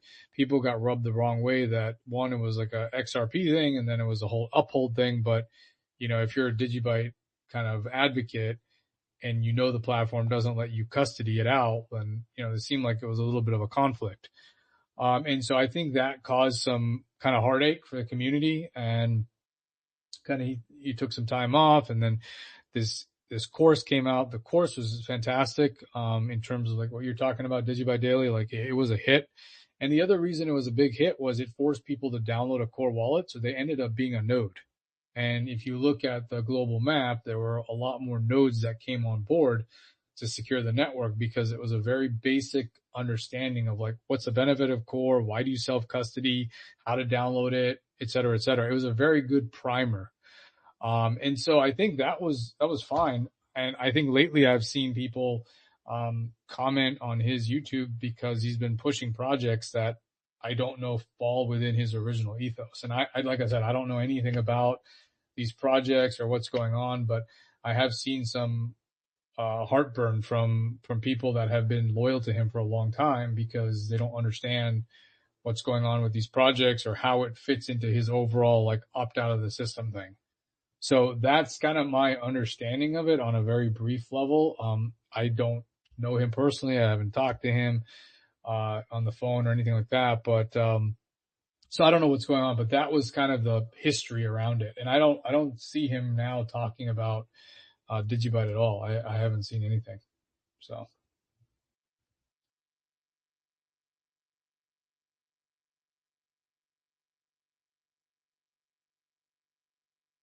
So, you guys can hear me, right? Rantel asked, can other cryptocurrencies like Bitcoin be integrated to mint Digidollars tax-free using time-locked collateral? This is Rantel asked this. Gotcha, bro. Gotcha. Yeah, I think the answer to that is no. I think the way it would work, and I don't know the tax implication stuff. That is not my lane, but this goes back to the example that was shared before, is that you might have other projects, that there are, investors in those blockchains that are like, listen, if we take this asset and we swap it to USDC or USDT, those are typically going to trigger a tax consequence, because, that's almost as it's a fiat kind of thing, or it's on an exchange.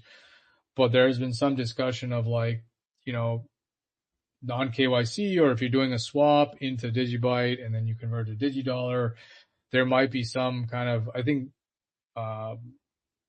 Dave talked about that a little bit. He's probably more well-versed than I am, because I think he was talking about his trust and some tax implications. So that would be the way others could get into, Digidollar, but to have, that be the underlying asset, I don't think that's a possibility. And it probably wouldn't be a good thing anyway. We don't want that.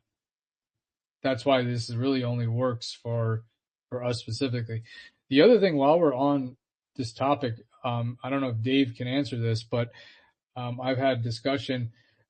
There seems to be some confusion, because I think Dave was supposed to be a price oracle and he had given me an ID, but I don't see him in the roster. Dave, I know you talked to Johnny Law about that, but I would definitely like to kind of clear that up and make sure that if there's a way to have you be a part of the roster. I don't know how we can do that now since it's like 35 filled, but like because I think you already had an ID prior to this, and I don't know if it just got misallocated or something and we need to shift somebody out. But if you do get a chance to speak up about that, I'd like to find a way to resolve that, because you definitely have been here for a long time, and you have the mining aspect and everything else. So it would be good to have you as a price oracle, FYI.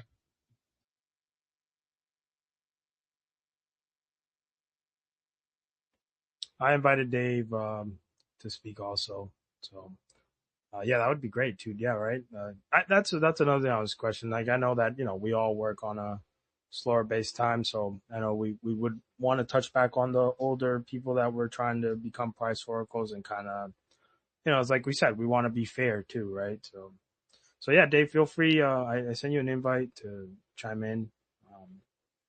Be great for that perspective, and also the minor pressure that's going to happen that I believe will happen. Dave's probably in the Digi hot tub. Just let you know. Oh yeah, dude, he's been working. I forgot about that. Yeah, now I know why he never fucking joins. He's probably just sitting in his hot tub chilling, dude.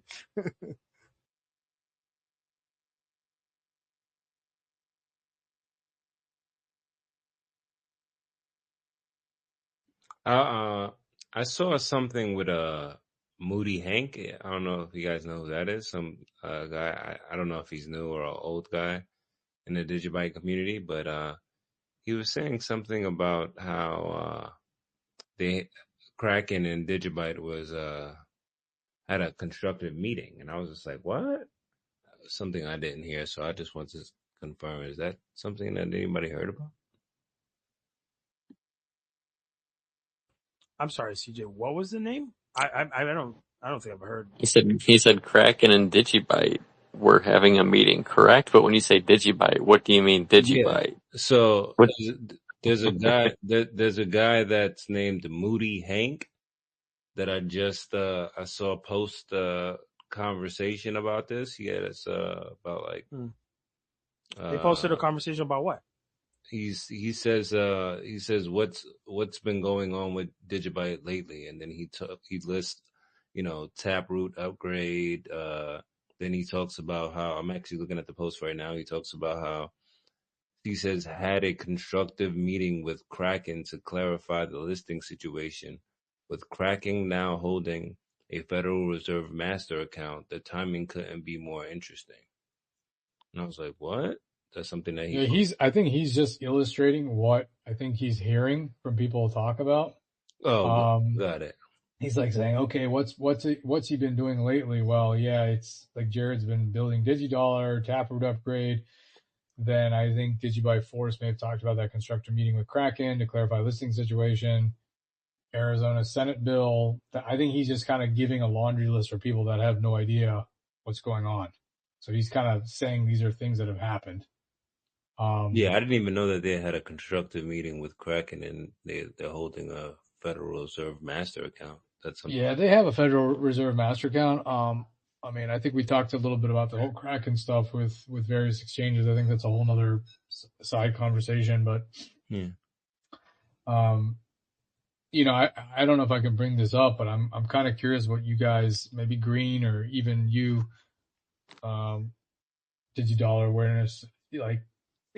Use cases? Is that what you're saying? Well, I was just going to bring up, like, what do you guys think about the SB 1649 bill? Is it dead? No, it's not dead. That's the Arizona state. I don't.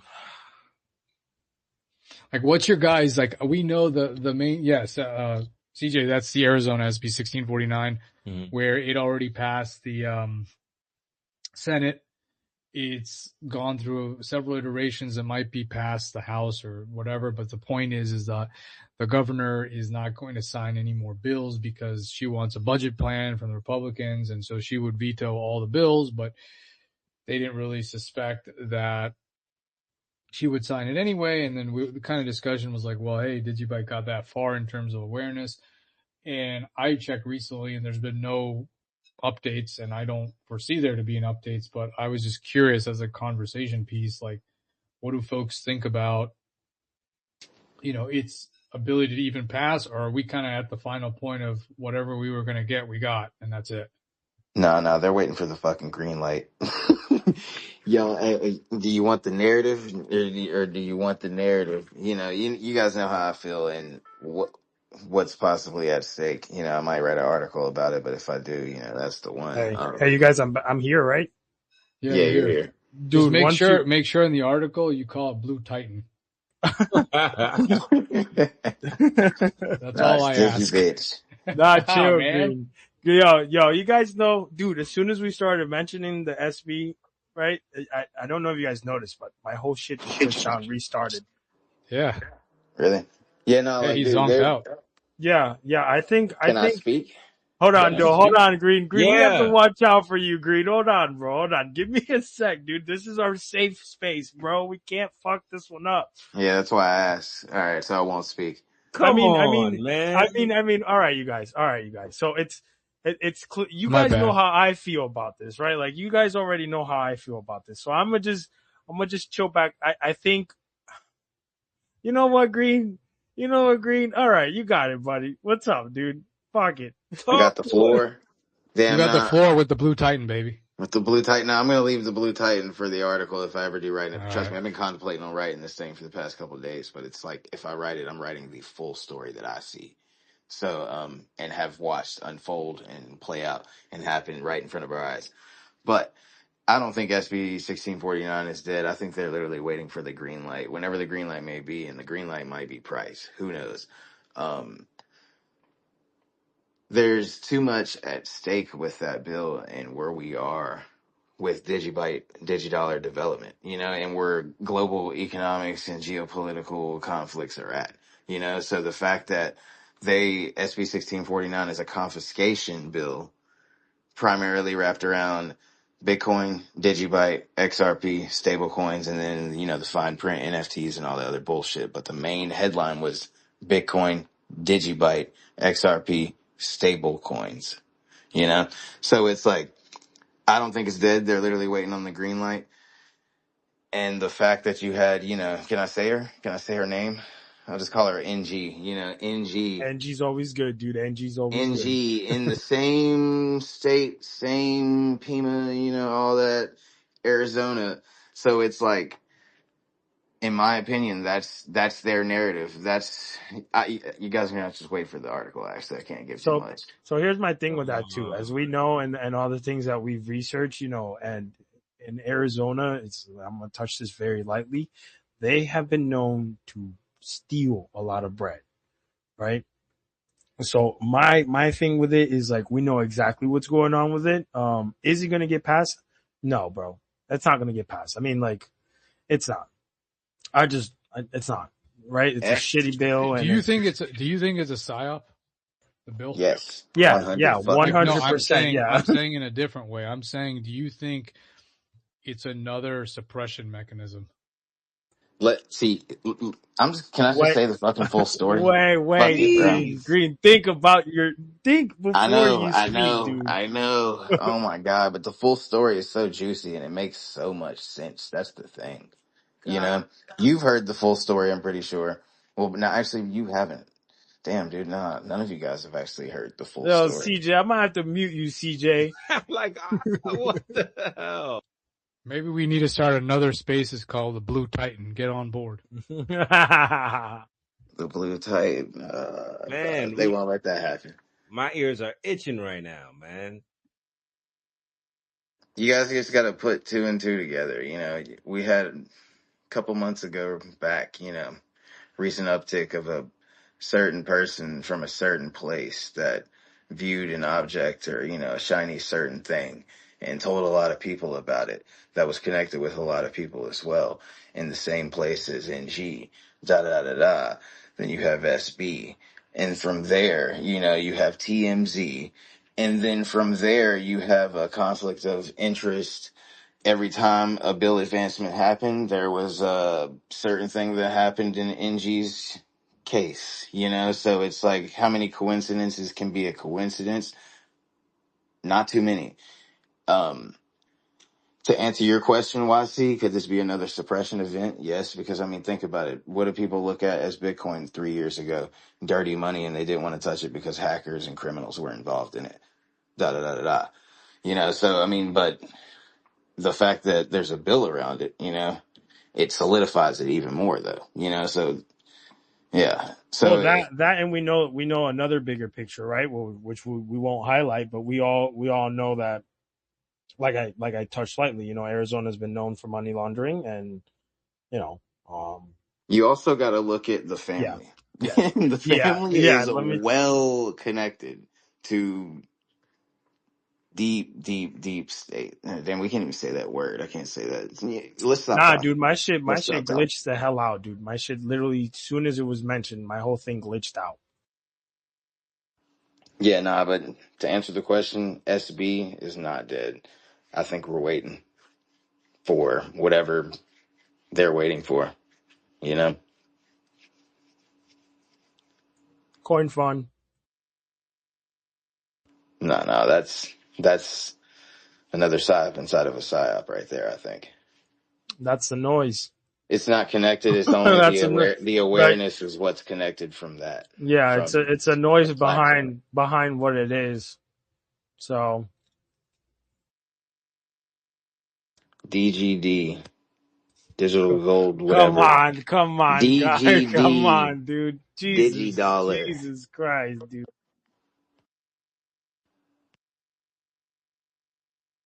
And here, Damn, I wasn't supposed to say that. Well, yeah, no, damn. Yeah, it doesn't matter. It doesn't matter. It doesn't matter. It doesn't matter. Anyway, you guys, today is really about DD creators, and everybody that's been, My bad. heavily working on these, on these videos. I'd like to thank you guys. Fuck, man. I love the community. Really I do, guess it's man. been a spicy spaces today.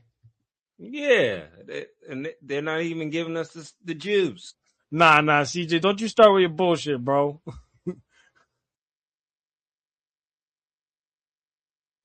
There's juice, man. There's CJ juice. the Just know instigator, bro.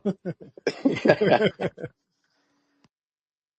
I just don't like being left out, man. That's all. I just want to be down. Hey, yo, what was that about? Hold up. Hey, yo. CJ, you want to get down, bro? That's how you rocking? No, sir.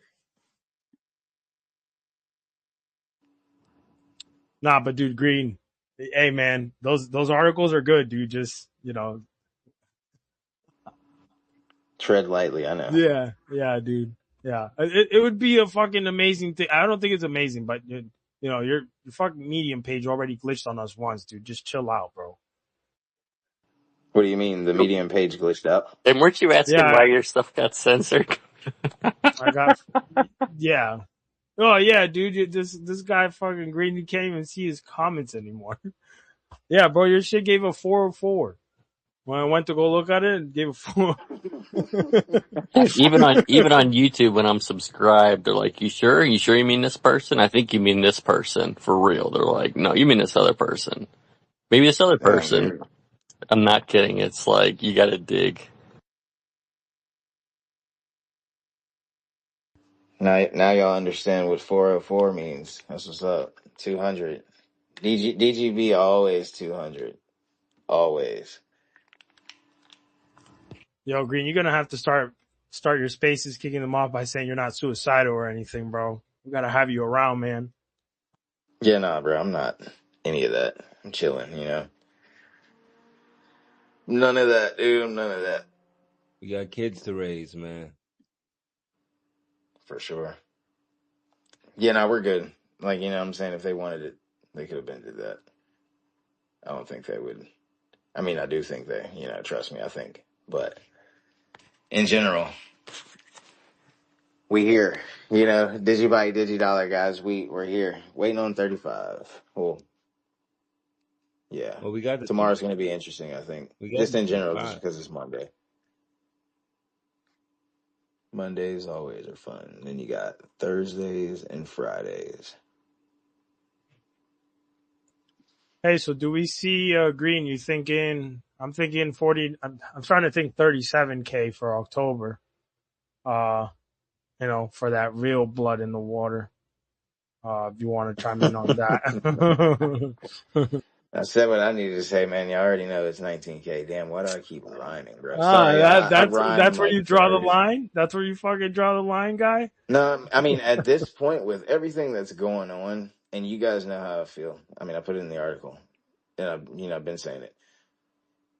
With all the geopolitical things going on, shouldn't Bitcoin technically be a national security risk to the USA?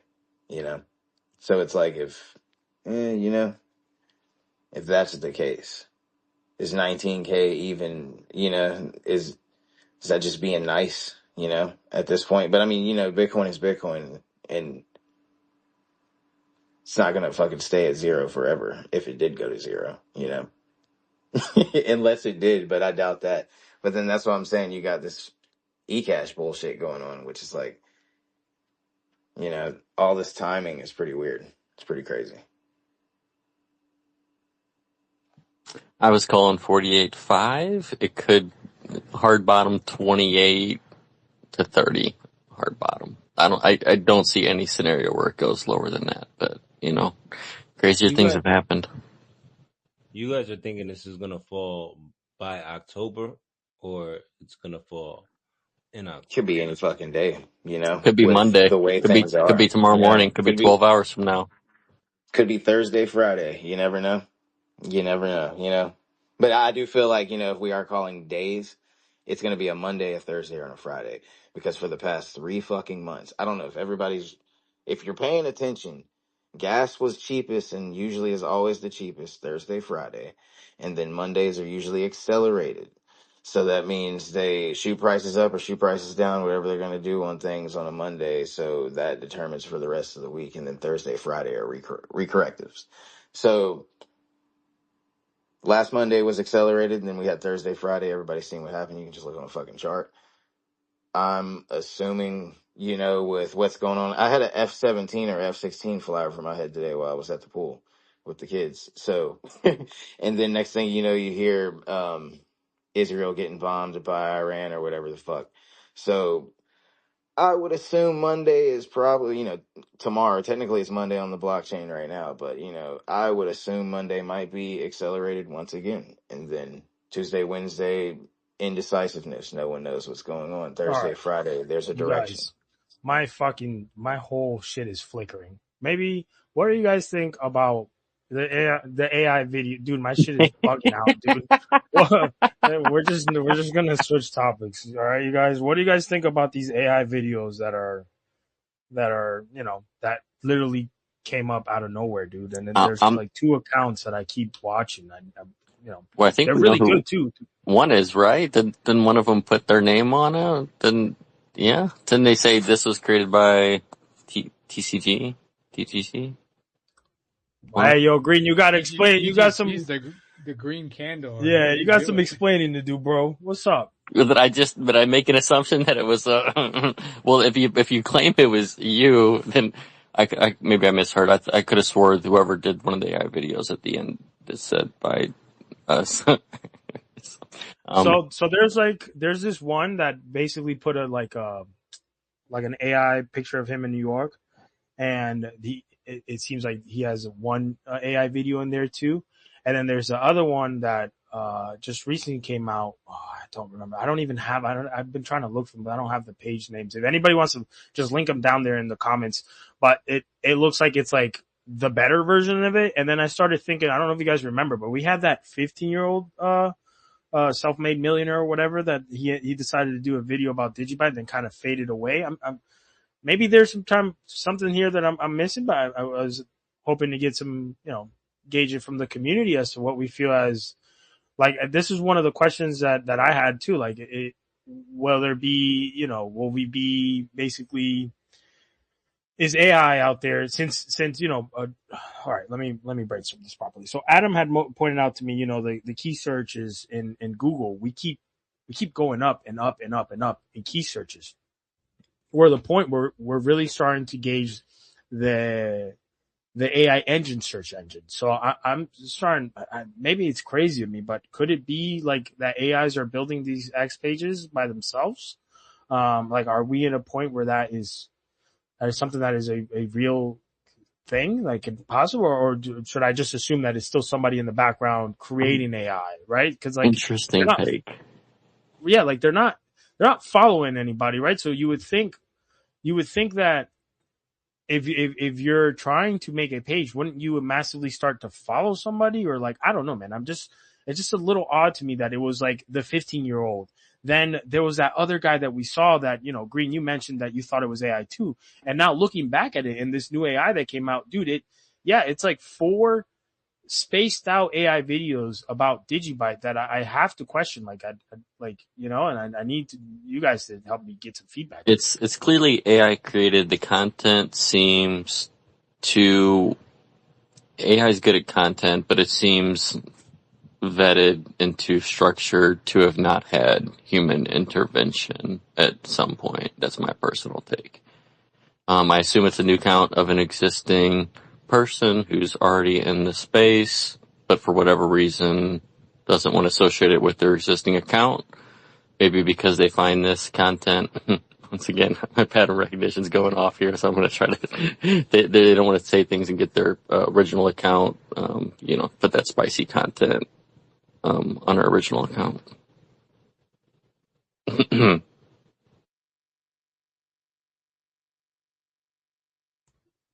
Yo, TGC, bro, TGC. I get in trouble because I see things I'm not supposed to see sometimes, so I'm sorry if I. But yeah, it's good to see. As long as the AI channels are great, as long as the content is there, I'm all for it. Personally, I think, you know, I don't think any of us want to see AI slop just popping up left and right. But if it's legit information that's been well put together, personally, I'm all for it.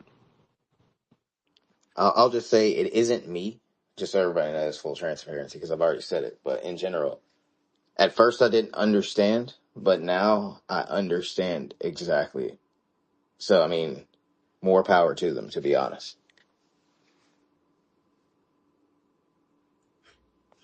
What do you mean you understand? Yeah, right, dude. That was literally gonna say that was what? like, hey guys, it's not me, but I know what it is, and I'm not gonna really share what that is. They're fucking listening to. Bro, the Because I don't want to take. algo's always listening. You gotta learn I that, dude. can't I've had say to because I stress don't. that to so many people. I'm like, dude, once you I say it, mean, it's out fuck there. it. They're It's already out there. watching regardless. So it's like, Green's not gonna say. at first I was like, damn, they could have gave some credit, but I liked the video regardless. The shit was cool, But the credit doesn't even matter, regardless. From the start, it didn't matter. But they're helping the outreach, because some accounts can't get the outreach. If you get what I'm saying. Oh, so okay. So you're saying, all right. Well, then That's that's why even, it's better dude. left said Dude, then that's more. unsaid. Dude, then that's more of a you know, the Of a community. power play Dude, than yeah, like anything. the community is lethal, bro. The community is becoming fucking lethal, dude. That's awesome. So If keep I'm keep reading them it, yeah, silent. yeah. Keep them anonymous, literally, as they state. I don't need specifics on that. I'm curious on the thought process of an account without followers in general has more. I don't understand what the premise is there. Can you help me with that? I'm curious. Yeah, that's a good question too. That's my question there too, right? Like I they're don't not think the following anybody. followers matter, Oh, because think about it, especially with think about. I'm not allowed to talk. Okay, hold on. Think So does it about give you more free roam because you're not attached to certain algos? I'm trying to understand the. in a sense, Okay, yes, all right. That's in a kind of my sense, thought process. That's what I was alluding to. Because suppressed once, algos. so dude, yeah. but how does it attack? Like, I'm gonna be honest with you. A lot of the community members, and I gotta bring, hey YC, my bad, dude. But all of you guys send me the fucking video. So how is it that it was on everybody's like algo without a fucking following? That's my biggest question. Like, is Yeah, it? I saw the I video know and I didn't how. even search for it because I wouldn't know how to search for it anyway because the account doesn't have any followers or it's not following anyone. No, because it's so you're not seeing you're the algo's always listening. Even if you're not talking, the algo's listening. The algo can see things that you're not seeing. It can see the data, the IP. So I don't know Adam, but Adam just got recommended as a friend on my Facebook page. Why would that happen? It's the same exact thing Yep. that's happening here. That person, that entity, that account has a hidden relationship either through connections, Interest. some sort of affiliation or interest or past clicks or cookies, something on the back end of that algo is translating to. It could be something as simple as cookies on that account that are transferring over to similar interest or something like that. But that's what's going on essentially in the background from my perspective. Exactly. It's the same sense of you search food late night one night, and then let's say you search freaking McDonald's cookout, whatever it may be, and then 30 minutes later you're like, all right, I don't want food, and you just turn on the TV, and 10 minutes pass, and you see an ad, and it's for the same place you searched. They know what the fuck they're doing. You know, next thing you search Google, and then there's an ad for that specific thing that you were looking for 3 days ago. You know, that most of the time it doesn't even take 3 days. It takes fucking 10 minutes before you start seeing the same ad. The algorithm is fucking everything, which is crazy. But yeah, Hey, Ransel, good question. Definitely get Elon over here and give us that understanding, dude. Ransel goes, Ransel goes, Elon Musk, you're invited to the live space. We have questions.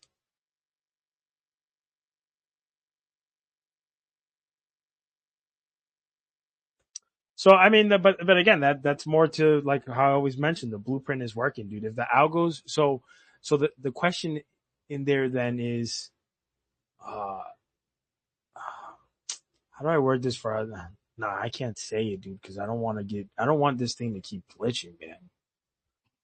yeah. I Let's don't know. chill on Yeah. that person Fuck. account. Because if I'm right, then I agree with what they're doing. I fuck with the message. And here I thought X was freedom of speech. Yo, CJ don't miss with the instigation, bro.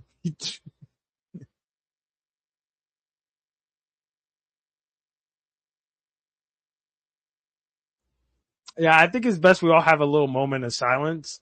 Let's just space this out a little.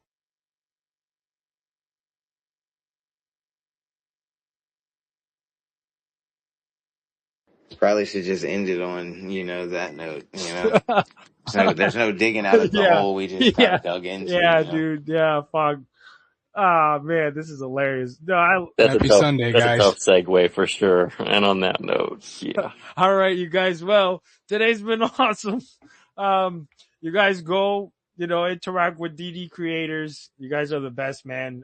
We're progressing and moving forward, dude. And I guarantee you right now, this is one of the best field vibes that any space out there has. You're not gonna tell me otherwise, dude. You guys have been amazing. Again, for all of you that have chosen the Digidollar awareness space and myself as a safe space, I'd like to thank you guys, man. You guys, if it weren't for all of us, this is how we're developing these spaces and getting our message cleared up there, and it takes one, right? So you guys, um, we've been heard. We've definitely been heard, and it's just the beginning, you guys. So we are in 10% signal. As you guys know, we are DGB, we are signal, 100% signal all the way, and that's what we got, you guys. Again, today, remember, it is the hashtag DD creators. So if you do not have a video out there, hashtag DD creators, get us trending in these algos that clearly are fucking with us, in the good way, as we could see. You know what I'm saying? We have pressure out there. We're putting pressure on people's heels. So I like to thank you guys and interact with the DD creators and for those of you out there that are doing Medium articles and the community that sees this, go into Medium. It takes just a quick email. You just log in with your email. And even if you don't feel like, making articles, support the people that are making articles, hit that clap button. There's a clap button there. Hit that comment. Hey, man, give your opinion. As we know, Green is a wild boy, so we can't even opinionate on his thoughts here before my shit gets shut down. So go in there and chime in, and let's get out of this silo. We're surely, but we are doing it, dude. And this is gelling really well. And you guys, I hope in the background, there's a lot of great things that we got going on. This time around, like I mentioned to the OGs, it's not a rebrand. It's just we're different. we're really different this time around. So keep that in mind. And also for those of you guys there that might find themselves having a hard time pitching DGB or have thoughts of maybe attacking trade shows and whatnot, Digidollar Awareness just refresh the Digibyte integration page and also the media info sheet, which the media info sheets for those, I know Digibyte Daily had mentioned he had an idea for maybe a pamphlet. You guys could grab that if you have printing companies over there, whoever you have some type of reach. You could grab it. I shortened it up so it's nice and compact enough to get everything has to do with the Digibyte pitch. It does not have Digidollar yet. As you guys know, we are, in the process of going to mainnet. So that is a baby that I am definitely keeping tight knit. So once the integration for that comes out, I've been working on that for the past 2 weeks. Everything that I did there is hand, drawn. So it's a lot of work. I want us to stick out and again, not to become that AI slop. For those of you that, busted my balls about the font, I know listen, if you guys knew some of I'll just say this: the head marketing is all women, people. It's all women that we deal with. That's just the name of the game right now. It's what it is. So that's as much as I could say. But you guys, again, unfortunately, my shit keeps glitching. Thank you guys for spending Sunday at the Digidollar awareness space. I guess my next question, hey Green, you want to do a little debrief on your side? Y'all got the debriefs tonight. That's. I think there's been enough debriefing. Y'all already know, man. Just self custody. If you've heard it once, you've heard it 1,000 times. If you haven't heard it yet, figure out what that means. I don't got any comments, so I can't drop any links. So, you should probably, if you haven't, drop the Digibyte.io link after or before the space ends.